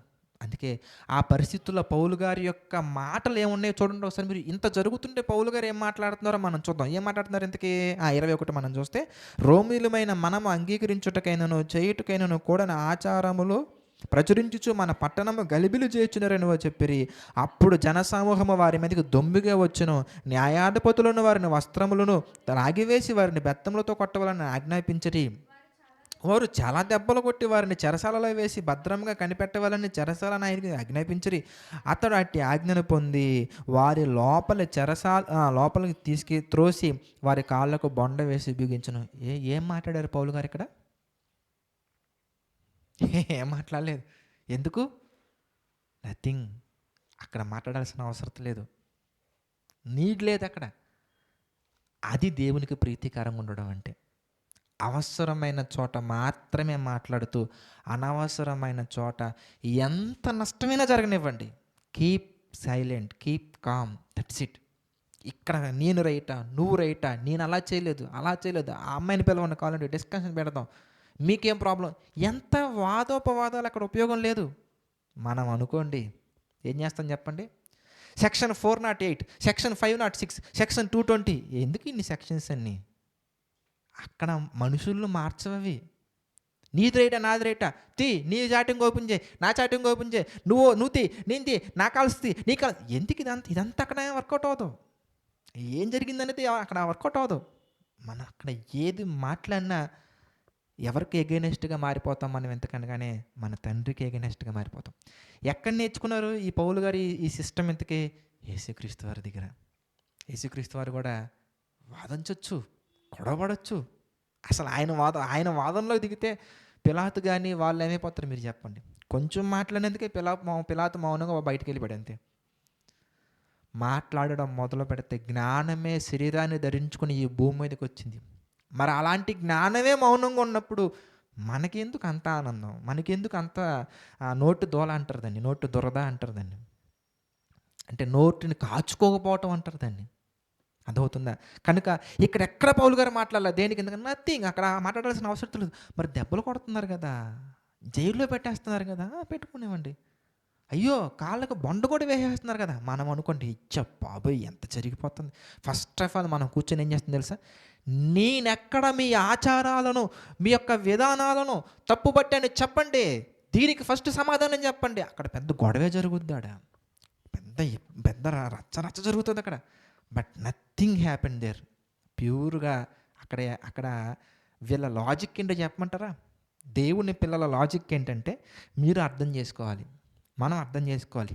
మెచ్యూరిటీ మనకి ఎప్పుడు వస్తుందయ్యా అంటే మెచ్యూరిటీ మైండ్ సెట్ మనకి ఎప్పుడు వస్తుంది ఎంతకనగానే రెఫరెన్సెస్ను చూడకుండా చెప్పినప్పుడు కాదు, వాక్యాలను దన్న రాసినప్పుడు కాదు, ఆ వచనాలను సమయానికి కరెక్ట్గా పట్టుకున్నప్పుడు వస్తుంది. ఆ మూమెంట్లో అక్కడ ఏ వచనం అప్లై చేయాలి అది మనం అప్లై చేసినప్పుడు వస్తుంది మనకి. కొన్ని సందర్భాల్లో నేను కూడా నేల ఖర్చుకుంటుంటాయి, ఇక్కడ చేయకూడదు కదా అనిపిస్తుంది. అంటే దేవుని కృపను బట్టి నాకు ఆ టైం డ్యూరేషన్ తగ్గింది చాలా. ఇంతకుముందు నాకు ఒక రోజు తర్వాత జ్ఞాపకం వచ్చేది, ఈ రెఫరెన్స్ ఇక్కడ ఈ రెఫరెన్స్ ప్రకారంగా అక్కడ నేను అలా ఉండకూడదు కదా. ఆ తర్వాత నెమ్మది తగ్గి ఇప్పుడు ఒక 5 minutes 10 minutesకి చాలా వరకు తగ్గించుకున్నాను. అంటే అంత లేట్గా సిచ్యువేషన్స్ కనెక్ట్ చేసుకుంటూ వెళ్తున్నాను. అందుకే ఫస్ట్ సైలెంట్ అయిపోతుంది నేను. ఎలాంటిది ఏదైనా జరుగుతున్నప్పుడు వెంటనే మౌనంగా వెళ్ళిపోయి ఇక్కడ ఏ రెఫరెన్స్ కనెక్ట్ చేయాలి, ఇక్కడ ఏ రెఫరెన్స్ అప్లై చేయాలి, ఈ వచ్చిన ప్రకారం నేను ఎలా ఉండాలి ఇక్కడ. ఇంతకీ ఎప్పుడు కూడా ఎదుటోడితో మనకి సంబంధం లేదు. ఎదుటివాడి గురించి మనం ఆలోచించాల్సిందల్లా ఒకటే, క్రిస్టియన్ నాన్ క్రిస్టియన్. క్రిస్టియన్ అయితే ఎందుకు అది కూడా ఆలోచించాలి? ఇంతకీ క్రిస్టియన్ అయితే ఒకలా రెస్పాండ్ అవ్వాలి, నాన్ క్రిస్టియన్ అయితే ఒకలా రెస్పాండ్ అవ్వాలి. అది ఎలా రెస్పాండ్ అవ్వాలో తెలుసుకోవడం కోసం జ్ఞానం వచ్చా రాదా, జ్ఞానం విషయంలో ఎంత స్థితిలో ఉన్నారనేది ఆలోచించుకోవాలి తప్ప ఇక మిగిలినంతా మనం ఇది చేయాల్సిన అవసరం లేదు. యేసుక్రీస్తు వారు కూడా చాలా మౌనంగా ఉన్నారు, అది మనకు నేర్పించారు, మాదిరి ఉంచిపోయారు. మనం కూడా అదే నేర్చుకోవాలి. కానీ మనమైతే ఏం చేస్తాం ఇక్కడ పరిస్థితుల్లో ఉంటే కనుక వాళ్ళ రూల్స్ సెక్షన్స్ చట్టాలు మొత్తం లాగి ప్రూఫ్లు అడిగి ఆధారాలు అడిగి నువ్వు ఆధారాలు అడుగుతావు, వాడు దొంగ ఆధారాలు చూపిస్తాడు. అప్పుడు ఏం చేస్తావు? అప్పుడు మళ్ళీ అవి దొంగ ఆధారాలు నిరూపించడం కోసం ఇంకొక ఆధారాలు అడుగుతావు. ఫైనల్గా వాళ్ళైతే మారరు కదా. మన లైఫ్లో కూడా ఇలాంటివి ఎన్నో జరుగుతూ ఉంటాయి. కానీ ఇక్కడ మనం అర్థం చేసుకోవాల్సినటువంటిది మన ప్రవర్తన, మన బిహేవియర్, మన స్టెప్స్ అనేవి, మన అడుగు జాడలు అనేవి తండ్రికి ఇష్టంగా ఉన్నాయా లేదా, అదొక్కటే మనం ఆలోచించాలి. ఇంక వేరేది మన మైండ్లో రాకూడదు, రానివ్వకూడదు. మనం పరిశుద్ధంగా ఉన్నా పాపులుగా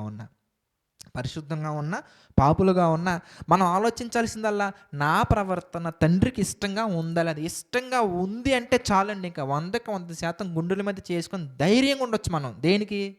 వీళ్ళందరికీ తెలిసినటువంటిది ఒక్కటే, మనం కూడా ఆలోచించాల్సింది ఒక్కటే. రోమీలకు రాసిన పత్రిక 12వ అధ్యాయం చాలా ధైర్యాన్ని ఇచ్చేమాట. చూడండి, రోమీలకు రాసిన పత్రిక 12వ అధ్యాయం మనం చూస్తే కనుక, రోమీలకు రాసిన పత్రిక 12వ అధ్యాయం మనం చూద్దాం. రామపత్రిక 12వ అధ్యాయం మనం చూస్తే కనుక 12వ అధ్యాయము 19వ వచనం. ఇఫ్ పాసిబుల్ అండర్లైన్ చేసేసుకోండి. ఇఫ్ పాసిబుల్ చక్కగా ఇంట్లో పెద్ద చార్ట్ తీసుకొని ఈ రెఫరెన్స్ నీట్గా డిజైన్ చేసి పెట్టేసుకోండి. ఎందుకంటే క్రైస్తవుడి జీవితంలో అడుగడుగున అపాయాలే ఉంటాయి, అడుగడుగున సమస్యలే ఉంటాయి. ప్రతి సమస్య వెనక మనం గుర్తుంచుకోవాల్సింది ఏంటంటే కనుకనే ఈ రెఫరెన్స్ని అండర్లైన్ చేసేసుకోండి. 19వ వచనం మనం చూస్తే, ప్రియులారా మై డియర్ లవ్డ్ వన్స్, మిమ్మల్ని ఎంతగానో ప్రేమిస్తున్న dear brothers, dears, my dears ఏమంటారు, మీకు మీరే పగ తీర్చుకొనక. అదండి దేవుని ఉగ్రతకు చోటిచ్చేయండి. పగ తీర్చుట నా పని. అదండి, అది ఎవరి పని ఇంతకి? ఎవరి పని ఇంతకి? పగ తీర్చుకోవడం ఎవరి పని ఇంతకి? దేవుని పని. ఇప్పుడు చెప్పండి, మన శత్రువుల జీవితాల్లోకి దేవుడు ఎంటర్ అయ్యి డెసిషన్స్ తీసుకుంటే ఎలా ఉంటుంది, మనం తీసుకుంటే ఎలా ఉంటుంది? మనం తీసుకుంటే ప్రూఫ్లు అదే మంది, అక్కడి వరకే మంది. అదే తండ్రి అనుకున్న ప్రూఫ్లు పట్టుకొస్తారు ఆయన, చక్కగా శ్రద్ధగా తీసుకొస్తారు. బాబు కయ్యను, ఏం చేస్తున్నావు నాయన అనగానే, నేనేమన్నా కావాలి వాడినా అన్న వెంటనే, లేదు నాయన, ఇదిగో నేలలో నుండి ఇదిగో రక్తం మొరపెడుతుంది, మరి దాని సంగతి ఏంటి? పెద్ద ఎవిడెన్స్ ఉంది ప్రభా మీ దగ్గర. అవును, తండ్రికి సంబంధించి తండ్రి ఇన్వాల్వ్ అయితే మీరు ఫైండ్ అవుట్ చేయనటువంటి ఎవిడెన్సెస్ ఉంటాయి. ఫారెన్సిక్ డిపార్ట్మెంట్ దేనికి పనిచేయదు మన ఫాదర్ దగ్గర. ఫారెన్సిక్ వాళ్ళు ఏం చేస్తారు అందుకే, అవన్నీ తీసుకొని ఎన్ని చేస్తారు. మన తండ్రి అలా కాదు, ఆయన హృదయ రహస్యములు నెరిగినటువంటి వారు. ఆయన దగ్గర ఫారెన్సిక్ డిపార్ట్మెంట్స్ ఏమాత్రం పనిచేయవు. క్రిస్టల్ క్లియర్గా మనకు తెలుసు. ధనవంతుడి గురించి మాట్లాడితే ఏమంటారు ఇంతకీ, ధనవంతుడు ఒకడు ఉండెను, కలర్తో సహా అతడు ఊదా రంగు బట్టలను, సన్నపు నార వస్త్రాలు, అంటే వేసుకున్న brand, colour, date, time, minutes, milli seconds, ఇంకొంచెం అతను ఇంకా ఎక్స్ట్రాలు చేస్తూ ఉంటే అతను హృదయంలో వచ్చినటువంటి ఆలోచన కూడా బయట రికార్డింగ్ ప్లే చేసేస్తారు ఆయన. అప్పుడు ఎందుకు మనకంత ఆనందం, ఎందుకు అంత ఆతురం? అందుకే ఆతురపడి కోప్పడకండి అంటాడు ఆయన. వద్దు, అంత ఆతురపడొద్దు మీరు కోప్పడే విషయంలో. కీప్ కామ్, ఎందుకంటే ఆయన వస్తున్నారు. ఎవరో, హీఈస్ కమింగ్. ఎవరో? ఫాదర్. పగ తీర్చుట నా పని, నేనే ప్రతిఫలం ఇస్తా. నువ్వు మాత్రం మౌనంగా ఉండు, నువ్వు మాత్రం ప్రశాంతంగా ఉండు. నీకు అప్పగించిన పని నువ్వు చేసుకుంటూ పో, నీ పని అంటే నువ్వు చూసుకుంటూ పో, అంతే తప్ప నువ్వు ఎక్కువ హైపర్ యాక్టివ్లోకి వెళ్ళిపోయి ఆ సిచ్యువేషన్ని కంట్రోల్లో తెచ్చుకోవడం కోసం ప్రయత్నించకండి. నువ్వు ఆ మూమెంట్స్లో కంట్రోల్లో తెచ్చుకోవాల్సినటువంటిది నీ క్యారెక్టర్, నీ ప్రవర్తన. ఎక్కడ తండ్రికి రాంగ్ స్టెప్ వేసేస్తానా అనేది మనం ఆలోచించుకోవాలి తప్ప, తండ్రి చిత్తానికి వ్యతిరేకంగా అడుగేసేస్తానేమో అని భయపడాలి తప్ప సిచ్యువేషన్స్కి మనం భయపడకూడదు. అదే దేవుని ఎడల భయం అంటే ఇదే. ఏంటి దేవుడి ఎడల భయం అంటే? ఎక్కడ రాంగ్ స్టెప్ వేసేస్తానని భయపడి ఆ రాంగ్ స్టెప్ పడకుండా ఆచి తూచి ఒక అడుగు వేయాలి తప్ప వాళ్ళెవరో చేసేస్తున్నారు, వీళ్ళెవరో చేసేస్తున్నారు అనేది కాదు. ఇంకా దేవుడు చెప్పినటువంటి మన హృదయానికి కఠినంగా అనిపించిన ద బెస్ట్ ఫార్ములా దేవుడు చెప్పింది ఏంటని మనం చూసాం అనుకోండి. చూడండి ఎంత అద్భుతంగా ఉంది. కంటిన్యూషన్గా మనం చూస్తే 19వ వచనం, కాబట్టి 20వ వచనం, కాబట్టి నీ శత్రువు ఆకలి కొని ఉంటే నువ్వు ఇంకా ఆడికి అన్నం పెట్టి వెళ్ళి చేయగలవా? ఆ సాహసం చేయగలవా? ఎంతకే కనీసం ప్రైజ్లాడు చెప్పాం, కనీసం వందనాలు చెప్పాం, కనీసం పట్టించుకోం. ఎవరి మీద కోపం ఉందనుకోండి, ఆడు అన్నం తినపని పట్టించుకోం మనం, వాడు ఎలా తెచ్చినా మనం పట్టించుకోం. ఇంకా ఆడికి ఏదైనా ప్రమాదం జరిగితే క్లాప్స్ కొడతాం, విసిలేసేస్తాం అంతే. ఎందుకు? నో. నీ శత్రువు ఆకలి కొని ఉంటే వెళ్ళి భోజనం పెట్టు. వాడు దప్పుకొని ఉంటే వెళ్ళి వాటర్ దాహం ఇచ్చే. అలా చెయ్యి. అలా చేయటం వలన ఎందుకో తెలుసా, ఇలాంటి వాడికి నువ్వు ఇలాంటి అన్యాయం ఎలా చేసావరా అని న్యాయాధిపతి అనే దేవుడు వస్తారు ఫీల్డ్లోకి. అర్థమవుతుందా? అంటే మనం అలవాటు చేసుకోవాల్సింది ఇది ఒకటే, పగ తీర్చేది తండ్రి, ఆయనకి. అందుకే మనం ఒకటి అలవాటు చేసుకోవాలి, మాటలతో అలాగే మనసుతో చెప్పుకోవాల్సింది, చెప్పాల్సింది. ఎందుకనగానే ఇది తండ్రికి అప్ప చెప్పేస్తున్నాను, he will take care. Simple, ఇది తండ్రికి అప్ప చెప్పేస్తున్నాను, హీ విల్ టేక్ కేర్. అందుకే నేను చాలామందికి చెప్తా, ఒక ఇద్దరి మధ్యలో ఏదన్నా వివాదం ఉందనుకోండి, నా దగ్గరికి వస్తారు. వచ్చినప్పుడు నేను చెప్తాను, ఇద్దరు నేను రైట్ అనే మాట్లాడతారు. అంటే నేను కాదు, వాళ్ళ రైట్ అని మాట్లాడుతుంటారు. ఇప్పుడు నేను లోపలికి వెళ్ళిపోయి సంఘటనలోకి వెళ్ళిపోయి డిస్కషన్ పెట్టేసి చేయటం వల్ల ఇద్దరిలో ఒకటి ఉంది. ఏంటి ఎంతకనగానే నేను రైట్ అనే ఆ భావన వాళ్ళలో ఉన్నప్పుడు నేనేం చెప్తాను సింపుల్గా, ఎంతకనగానే వెరీ గుడ్, సరే నీ లెక్క ప్రకారంగా వీళ్ళు తప్పు చేశారు, నువ్వు రైటే, వీళ్ళు తప్పు చేశారు, దెన్ క్షమించు.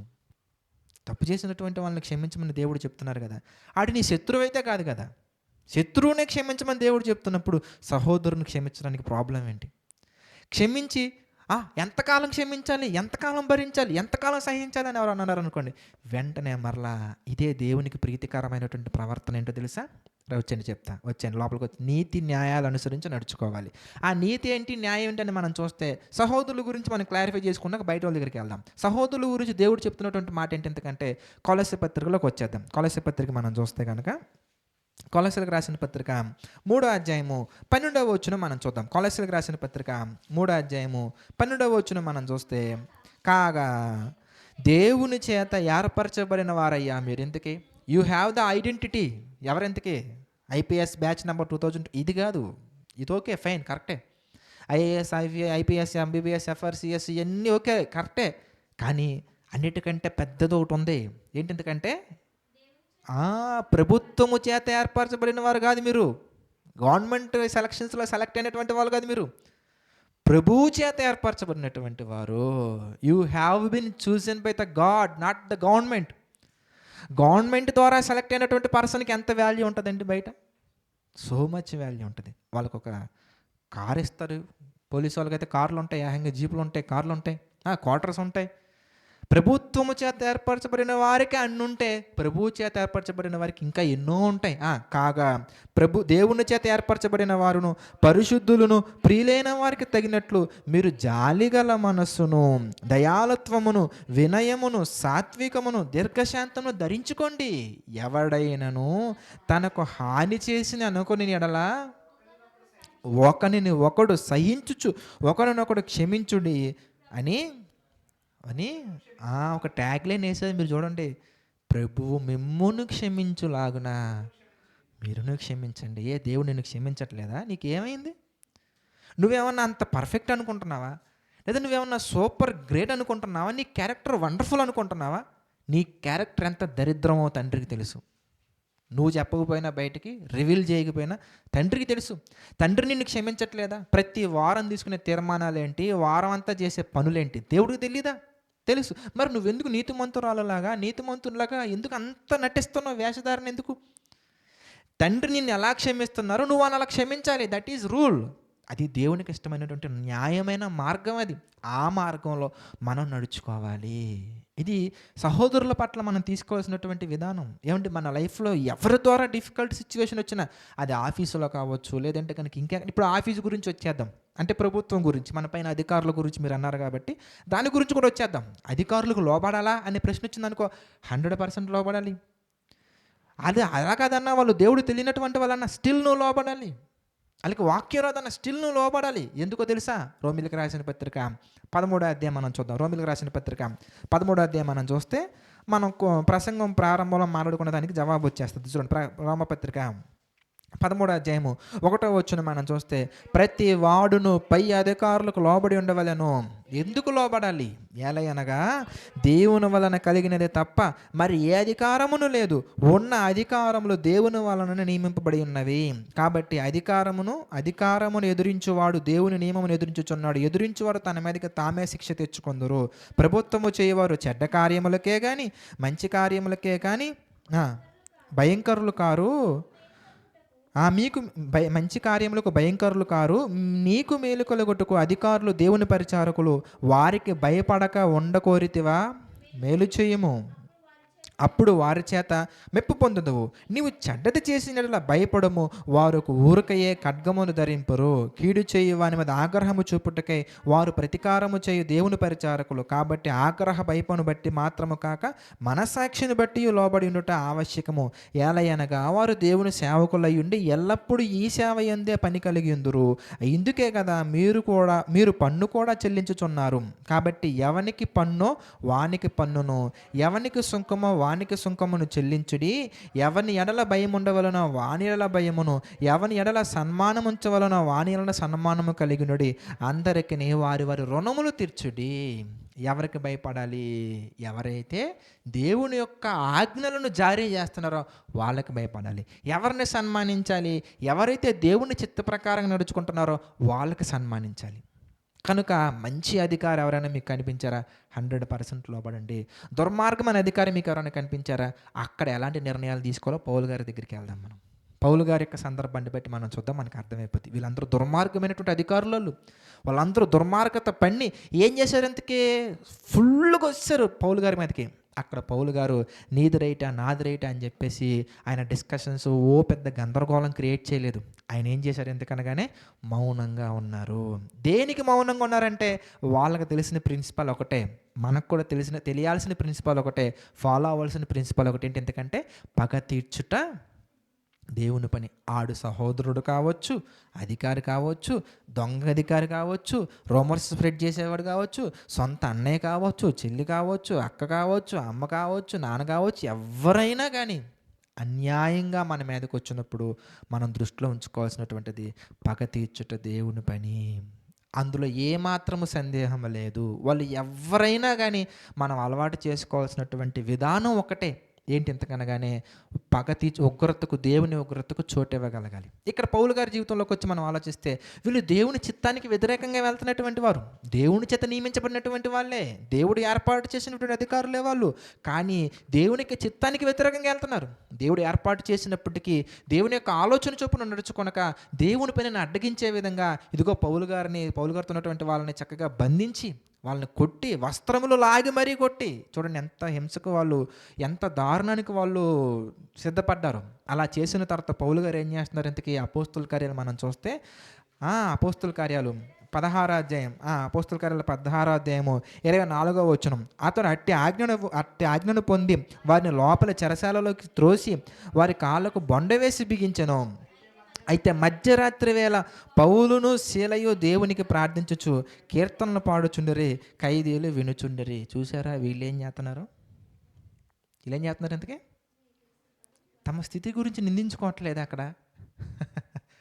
ఏమండి, దేవుని కోసం బ్రతకడం అంటే ధైర్యం ఉండాలండి, డేర్ ఉండాలి. దేనికి తెలుసా? సిచ్యువేషన్స్ చూసి కృంగిపోయేవాడు అసలు క్రిస్టియన్ కాదండి.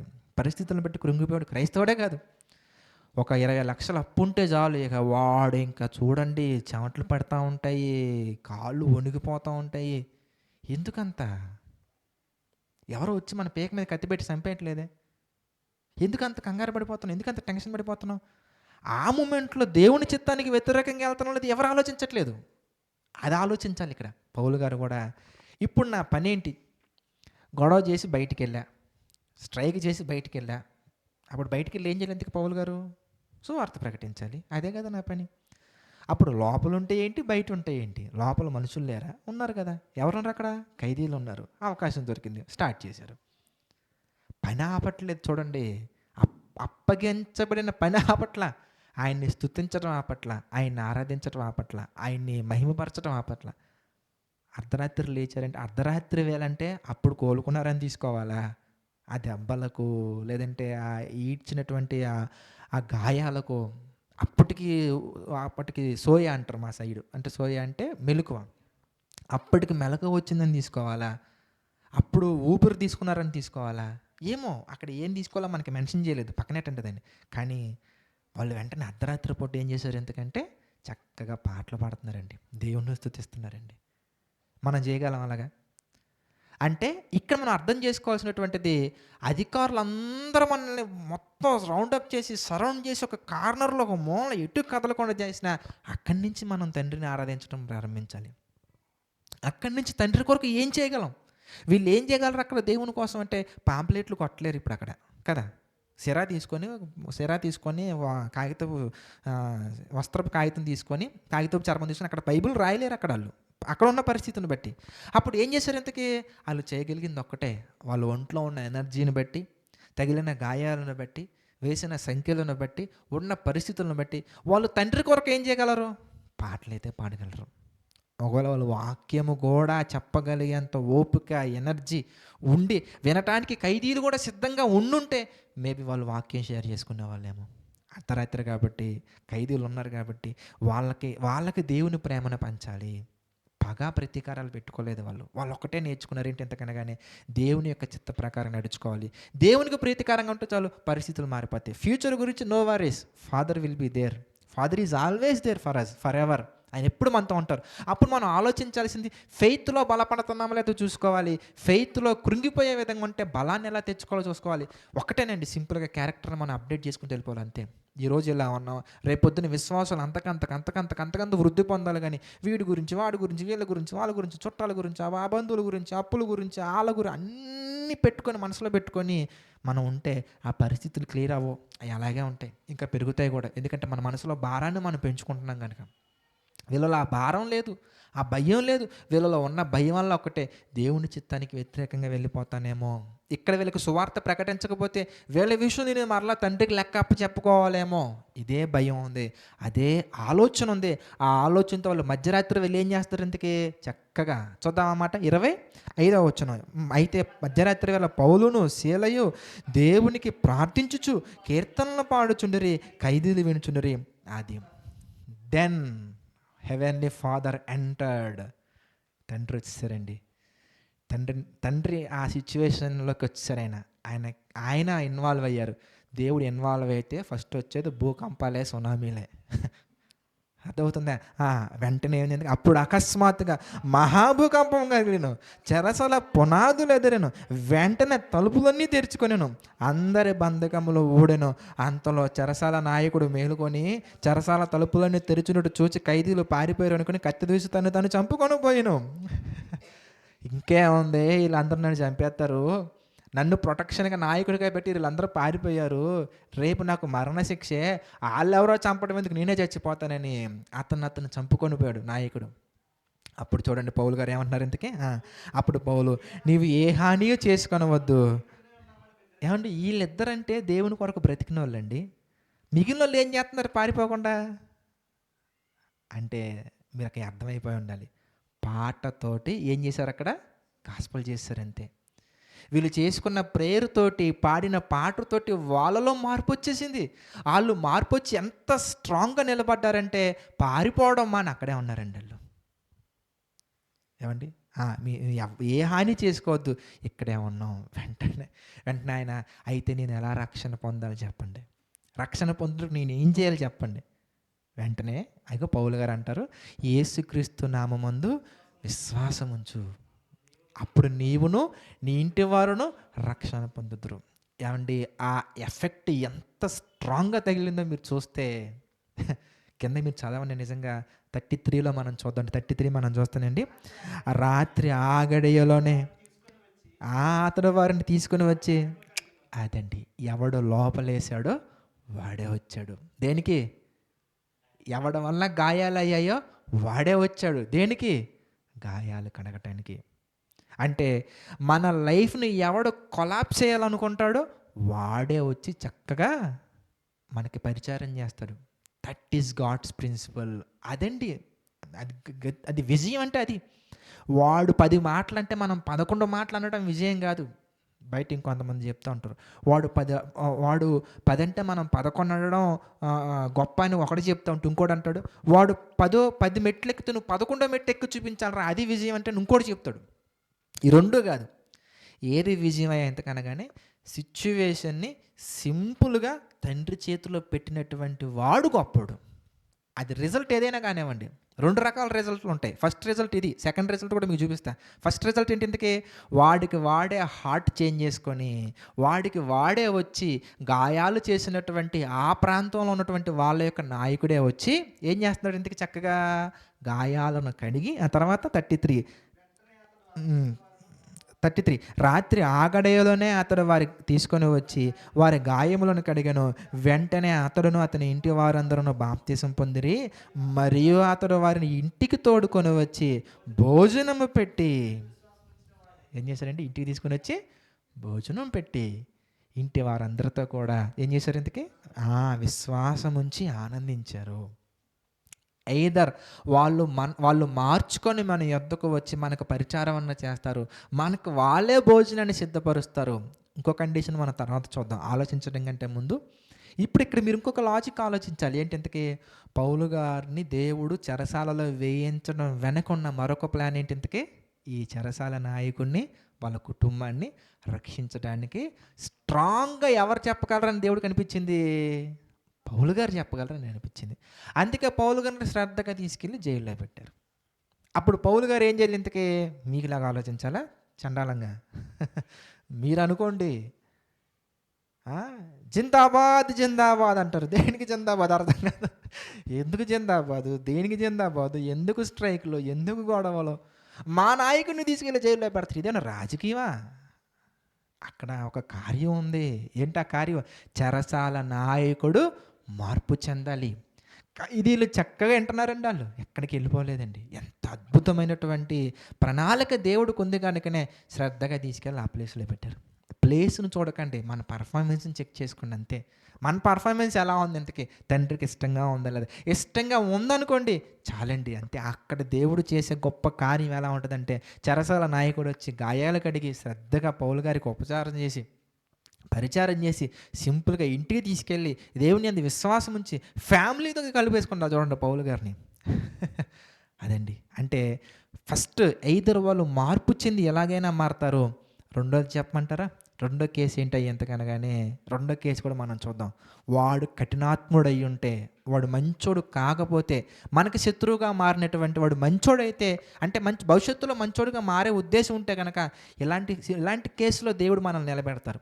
రెండో కేసు ఏంటో మీరు ఆలోచించారనుకోండి, సామెతల గ్రంథంలో మీకు కనబడుతుంది. సామెతల గ్రంథము 28వ అధ్యాయం మనం చూద్దాం. సామెతల గ్రంథము 28వ అధ్యాయము 1వ వచనం మనం చూద్దాం. సామెతల గ్రంథము 28వ అధ్యాయము 1వ వచనం మనం చూస్తే, ఎవడును తరమకుండానే దుష్టుడు పారిపోవును. చూసారా? ఎవడు తరమకుండానే దుష్టుడు పారిపోను. ద లయన్, యోధా గోత్రపు సింహము యొక్క పిల్లలుగా ఉండేటువంటి క్రైస్తవులు ఎలా ఉంటారంటే నీతిమంతులు. అది ఏ సింహం? అది అడవిలో ఉండే సింహం కదా అది. యూదా గోత్రపు సింహమైనటువంటి యేసుక్రీస్తు వారి వలె ధైర్యంగా ఉంటారు. మరి ఎవరు పారిపోతారు? ఎందుకు? దుష్టులు పారిపోతారు. వాళ్ళు పారిపోతారంటే మిమ్మల్ని చూసి కాదు పారిపోయేది. ఫర్ యువర్ కైండ్ ఇన్ఫర్మేషన్, మిమ్మల్ని చూసి పారిపోతారని మీరు అనుకోకండి. మిమ్మల్ని చూసి కాదు పారిపోయేది వాళ్ళు. ఎందుకంటే మీరంటే చెమటలు పట్టిస్తారు. ఎవరో ఫాదర్ ఫీల్డ్లోకి వచ్చేస్తారండి. ఎప్పుడైతే మనకు అన్యాయం చేసినటువంటి వారి గురించి తీసుకెళ్ళి తండ్రి చేతిలో మనం పెట్టామో, అక్కడ దేవునికి ప్రీతికరంగా మనం నడుచుకున్నామో, ఐదర్ వాళ్ళు మారటం జరుగుద్ది. మారకపోతే పారిపోతారు. ఎలా పారిపోతారు చూద్దామా? ఎలా పారిపోతారో ద్వితీయోపదేశకాండంలోకి రండి, మీకు అర్థమవుతుంది. ద్వితీయోపదేశకాండం మనం చూస్తే, ద్వితీయోపదేశకాండము 2వ అధ్యాయము 8వ వచనం నుండి మనం చూద్దాం. ద్వితీయోపదేశకాండము 2వ అధ్యాయము 8వ వచనం నుండి మనం చూస్తే అది కాదమ్మా 28వ అధ్యాయం, క్షమించిన 28వ అధ్యాయం. ద్వితీయోపదేశకాండము 28వ అధ్యాయము 28వ అధ్యాయము 8 నుంచి చూద్దాం. 28 చదవమ్మా. 28 నీ కొట్లలోను నీకు దీవెన కలుగునట్లు 1 నుంచి చూద్దాం, మీకు అర్థమవుతుంది బాగా. 1 నుంచి మనం చూస్తే, నీవు నీ దేవుడైన యెహోవా మాటను శ్రద్ధగా విని నేను నీకు ఆజ్ఞాపించే ఆజ్ఞలన్నిటిని అనుసరించి నడుచుకొని ఎడల నీ దేవుడైన యెహోవా భూమి మీద ఉన్న సమస్త జనుల కంటే నేను హెచ్చించును. ఎప్పుడు కండిషన్ ఏంటంటే ఆయన మాట శ్రద్ధగా వినాలి. 28వ అధ్యాయం 1వ వచనం, ఆయన మాట శ్రద్ధగా వినాలి. ఆయన ఆజ్ఞాపించిన కట్టడాలన్నీ ఆజ్ఞలన్నీ అనుసరించి నడుచుకోవాలి. అప్పుడు దేవుడు మనల్ని హెచ్చిస్తారు. 9వ వచనంకి వచ్చేద్దాం. నీవు నీ దేవుడైన యెహోవా ఆజ్ఞలను అనుసరించి ఆయన మార్గములో నడుచుకొనిన ఎడల యెహోవా నీకు ప్రమాణము చేసి ఉన్నట్లు ఆయన తనకు ప్రతిష్ఠిత జనముగా నిన్ను స్థాపించును. భూ ప్రజలందరూ యెహోవా నామమును నీవు పిలువబడుట చూచి నీకు భయపడదురు. కారణం, రీజన్ ఏంటంటే నీ బలాన్ని చూసి కాదు, నీ ఆస్తిని చూసి కాదు, నీవు దేవుని కుమారుడివి అని పిలువబడటం చూసి భయపడతారు. ఎలాగా? ఎగ్జాంపుల్ ఏదైనా చూద్దామా మీకు అర్థం అవటానికి? కండిషన్ ఒక ఎగ్జాంపుల్ మనం చూస్తే యెహోషువ గ్రంథంలోకి వచ్చేయండి. యెహోషువ గ్రంథము 2వ అధ్యాయానికి వచ్చేద్దాం. యెహోషువ గ్రంథము 2వ అధ్యాయము 10వ వచనం నుండి మనం చూద్దాం.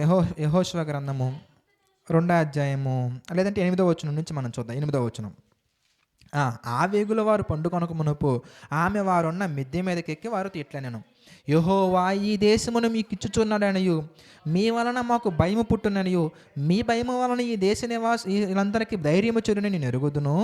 మీరు ఐగుప్తుల నుండి దేశం వచ్చినప్పుడు మీ ఎదుట యెహోవా ఎర్ర సముద్రపు నీరుని ఎలాగ ఆరిపోజేసినో యోర్దాను తీరమున అమోరీయుల ఇద్దరు రాజులైన సిహోకును ఓగునుకు మీరేమి చేసితురో అనగా మీరు వారిని ఎలాగో నిర్మూలన చేసితురో ఆ సంగతి మేము వింటిమి. మేము విన్నప్పుడు మా గుండెలు కరిగిపోయాను. మీ దేవుడైన యెహోవా పైన ఆకాశం అందే కానీ క్రింద భూమి యందునే మీ దేవుడే. మీ ఎదుట ఎట్టి మనుషులకైనా ధైర్యం ఏమాత్రం ఉండదు. ఐదర వాళ్ళు టుప్పుమని పారిపోవటం అన్నా జరుగుద్ది మనల్ని చూసి, మన ప్రవర్తన చూసి, లేదా వాళ్ళు మన యొద్దకు వచ్చి కాళ్ళు కడిగి గాయాలు కడిగి చక్కగా భోజనం పెట్టడం అన్నా జరుగుద్ది. ఇదే మాట కీర్తనాకారుడు మాట్లాడతారు. చిన్నప్పుడు బట్టి పెట్టారు మీరు బాగా కదా. ఏంటి మాట గుర్తొచ్చిందా మీకు ఎవరికన్నా కానీ? నా శత్రువుల ఎదుట నాకు భోజనం సిద్ధపరచుదువు. స్టార్టింగ్ ఏంటి ఇంతకి? కీర్తన గ్రంథం చూడండి 23వ కీర్తనకు వచ్చాను. మర్చిపోయారు. 23వ కీర్తన 5కి వచ్చేద్దాం. 23వ కీర్తన 1 నుంచి మనం చూస్తే యెహోవా నా కాపరి నాకు లేమి కలగదు. అలా చదువుకుంటూ వస్తే 5వ వచనం, నా శత్రువుల ఎదుట నీవు నాకు భోజనము సిద్ధపరచుదువు, నూనెతో నా తల అంటి ఉన్నావు.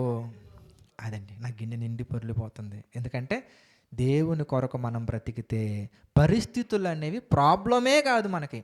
అది జైల్లో ఉన్నా, జైలు కింద ఉన్నా, జైలు పైన ఉన్నా, చర్చిలో ఉన్నా, బయట ఉన్నా, రెంట్కున్నా, ఓన్ ల్యాండ్లో ఉన్నా, లీజుకున్నా, అప్పులో ఉన్నా, ఆస్తులున్నా, ఏది ఉన్నా కానీ పరిస్థితులు మనల్ని ఎఫెక్ట్ చేయకూడదు. ఎవరు మనల్ని ఎఫెక్ట్ చేయాలి? దేవుని యొక్క వాక్యానుసారంగానే మనం ఉండాలి. ఒకవేళ మనం అలా ఉంటే గనక మనకి ఎగైనెస్ట్గా వచ్చేవాడు ఎయిదర్ మనల్ని చూసి పారిపోవటం అన్నా జరుగుద్ది. మనల్ని చూసి అంటే మరలా మన వెనకాల ఉన్న దేవుణ్ణి చూసి. ప్రజలందరూ వెనకాల అధికారులు ఉండొచ్చు, ఆస్తులు ఉండొచ్చు, అంతస్తులు ఉండొచ్చు, బలాలు ఉండొచ్చు, కానీ మన వెనకాల మన తండ్రి ఉన్నారు. మన తండ్రి వలన పుట్టే భయం ఎలా ఉంటుందంటే మనం చూసాం. చిన్న చిన్న ఎగ్జాంపుల్స్ చాలా మనకు తెలిసినటువంటివి. అవి పెద్దవి కానీ మనకి చిన్నవి అయిపోయేవి. గిద్యోను కొండతో టప్పన అలా సౌండ్ పారిపోయాడు అంతే. కర్ర, మోసే చేతిలో ఉన్న కర్ర చాలు. తండ్రికి పెద్ద పెద్ద ఆయుధాలు అవసరంలా. కంటికి కనిపించే చిన్న చిన్న ఈగలైన ఆయనకు ఒకటే, తర్వాత కంటికి కనిపించకుండా ఉన్న వైరస్ అయినా ఒకటే. మనం చూసాం కరోనా వైరస్ అల్లకల్లోలం చేసేసింది అంతే. దేవునికి భయపడి మనం నిలబడితే చాలు. ఆయన ఎందుకు భయభక్తులు కలిగి ఉంటే మనం చాలు. అందుకే ద మోస్ట్ ఇన్ఫ్లుయెన్షియల్ వర్డ్ ఒకటి మనం చూద్దాం. మంచిగా రిఫరెన్స్ అద్భుతంగా ఉంటుంది. 4వ అధ్యాయం క్లోజ్ చేసుకుందాం. సామెతల గ్రంథము 4వ అధ్యాయం మనం చూద్దాం. సామెతల గ్రంథము 4వ అధ్యాయం మనం చూస్తే సామెతల గ్రంథము 4వ అధ్యాయము 25వ వచనం మనం చూద్దాం. సామెతల గ్రంథము 4వ అధ్యాయం 25వ వచనం మనం చూస్తే, నీ కన్నులు ఇటు అటు చూడక సరిగాను, నీ కనురెప్పలు నీ ముందర సూటిగాను చూడాలి. అంటే దాని ఎలా చూడమని చెప్పట్లా. అది దేని గురించి చెప్తున్నారు? ఇంతకీ ఆత్మీయ జీవితంలో, భక్తి జీవితంలో కొంతసేపు సినిమాలని, కొంతసేపు రీల్స్ అని, కొంతసేపు ఫ్రెండ్స్ అని, కొంతసేపు ఉద్యోగం అని, కొంతసేపు ఆస్తులని, కొంతసేపు ఇటని డైవర్ట్ అవ్వకండి. Wherever you are, just praise the God, that's it. ఎక్కడైనా మీరు ఉండండి, దేవుణ్ణి స్తుతించండి, దేవుణ్ణి ఆరాధించండి. దేవుణ్ణి స్తుతించే క్రమంలో, ఆరాధించే క్రమంలో మనకి బాగా అవసరమైన వాళ్ళు కోల్పోయారా? వాళ్ళు అవసరమైన దేవుడి కంటే అవసరమేం కాదు. అర్థమైందా? ఇంకా చెప్పాలంటే అవసరాలను తీర్చే దేవుడు, అన్నీ మనకు తానై ఉన్న దేవుడు, మన ఆత్మలకు తండ్రి అయిన దేవుని కంటే ఎక్కువ అవసరమైనటువంటి వాడు ఈ భూమి మీద కాదు కదా, 3 లోకాలలో ఎవరు లేరు. దేవుడే మనకు కావాలి, తండ్రే మనకు కావాలి. కనుక ఇటు చూడకూడదు, అటు చూడకూడదు, తిన్నగా వెళ్ళిపోవాలంతే. దేవుని పనుల్లో వెళ్ళిపోవాలంతే, దేవుని కార్యాలలో వెళ్ళిపోవాలంతే. ఇంకా కంటిన్యూషన్ ఏమంటే, ఇంతకే నీవు నడుచు మార్గమును సరళము చేయము, అప్పుడు మీ మార్గములన్నీ సరళములగును. నీ క్యారెక్టర్ని సరి చేసుకో, నీ మార్గాలన్నీ సరళం అయిపోతాయి. నీవు కుడి తట్టుకైనను ఎడమ తట్టుకైనా తిరగకము, నీ పాదమును కీడునకు దూరముగా తొలగించుకొనుము. ఇంకొక మాట మనం చూద్దాం. రోమపత్రిక 12వ అధ్యాయము 14వ వచనం మనం చూద్దాం. రోమపత్రిక 12వ అధ్యాయము 14వ వచనం. రోమపత్రిక 12:14. మిమ్మును హింసించు వారిని దీవించండి కానీ శపించొద్దు. ఎందుకు? కింద అదే ఫ్లోలో మాట్లాడుకుంటూ వచ్చినటువంటిదే 19వ వచనం. ప్రియులారా, మీకు మీరే పగ తీర్చుకొనక హింసిస్తున్నారా? బాగా టార్చర్ చేసేస్తున్నారా? ఇబ్బంది పెట్టేస్తున్నారా? దీవించండి. God bless you my dear. God bless you my child. ప్రార్థనలో కూడా దీవించండి వాళ్ళని. ప్రార్థనలో కూడా ఆశీర్వదించాలని పలకండి. తండ్రి మీ జ్ఞానాన్ని తెలుసుకునే అవకాశాన్ని అందించండి. వాళ్ళని క్షమించండి ప్రభువా. మీ జ్ఞానము తెలియకపోవటం వల్ల యేసుక్రీస్తు వారిని కూడా సిలువ వేశారు తండ్రి. వీళ్ళు కూడా మీ జ్ఞానం తెలియక మీ కొరకు బ్రతుకుతున్న నా పట్ల ఎన్నో నిందలు వేస్తున్నారు తండ్రి. వాళ్ళని క్షమించండి ప్రభువా. దీవించండి, వాళ్ళని అలా దీవించండి. అంతేగాని హింసించకండి, వాళ్ళని దూషించకండి. ఎందుకంటే పగ తీర్చుట తండ్రి పని. మనం చేయాల్సిందల్లా ఊరక నిలుచుండి చూడటం ఒకటే. అది కూడా చూసి క్లోజ్ చేసుకుందామట. నిర్గమాకాండం మనం చూస్తే 14వ అధ్యాయము, నిర్గమాకాండము 14వ అధ్యాయము 14వ వచనం మనం చూద్దాం. 14వ అధ్యాయం 14వ వచనం మనం చూస్తే, యెహోవా మీ పక్షమున యుద్ధము చేయును, మీరు ఊరకయే ఉండవాలనని ప్రజలతో చెప్పాను. మనం ఏం చేయాలి? ఇంతకీ జస్ట్ ఊరకుండాలంతే. 13వ వచనం కూడా చూద్దాం. 13. అందుకు మోషే, భయపడకండి, యెహోవా మీకు నేడు కలగజేయ రక్షణను మీరు ఊరక నిలుచుండి చూడండి. అంతే, అంతేనండి. ఊరక నిలుచుండి చూడండి. మీరు ఇప్పుడు చూస్తున్న ఐగుప్తులు కొంతకాలం తర్వాత కనిపించరు ఇక.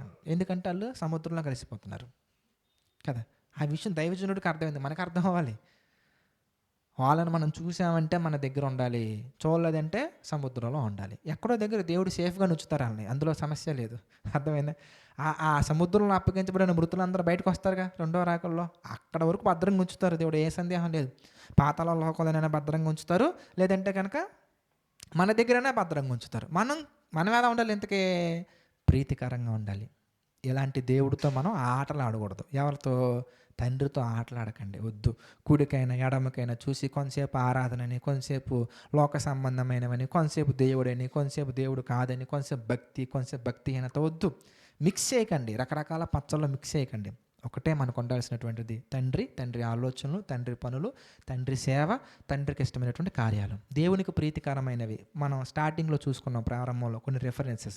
అవన్నీ మనం చేసుకుంటూ వెళ్ళామంటే ఎలాంటి పరిస్థితి అయినా, అది ఏ ఏరియా అయినా, అది మనం పనిచేసే ఆఫీస్ అవ్వచ్చు, ఏదైనా కావచ్చు, ఆ సిచ్యువేషన్ని దేవుడు తీసుకొని మన కంట్రోల్లో తీసుకొచ్చేస్తారు. మన మార్గాలన్నీ సరళం చేస్తారు. ప్రార్థన చేసుకుందాం ప్రతి ఒక్కరు. ప్రార్థనలో ఏకీభవించండి. ప్రార్థన. ప్రేమగల తండ్రి, దయగల దేవ, ఎన్నో లోతైన విషయాలు ధ్యానించడానికి మీరు మాకు సహాయం చేశారు. అందును బట్టి మీకే మహిమ, ఘనత, ప్రభావాలు చెల్లించుకుంటున్నాం తండ్రి.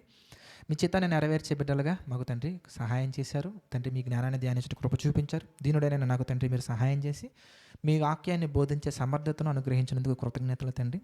మీ కృప చొప్పున స్థిరపరచండి, నడిపించండి. మీ చిత్తానికి తండ్రి వ్యతిరేకంగా వెళ్లకుండా నడిపించండి తండ్రి. సమస్తమును మీ నామ మహిమార్థమే జరిగించండి దేవ. తర్వాత జరగబోయే కార్యక్రమాలలో కూడా మీరు తోడుగా ఉండండి. సమస్త మహిమ, ఘనత, ప్రభావాలు మీకే చెల్లించుకుంటూ మా ప్రభువును రక్షకుడైన యేసుక్రీస్తు వారి పేరిటి ప్రార్థన అడిగి వేడుకొనుచున్నాము తండ్రి. ఆమెన్. అందరికీ వందనాలండి. మరి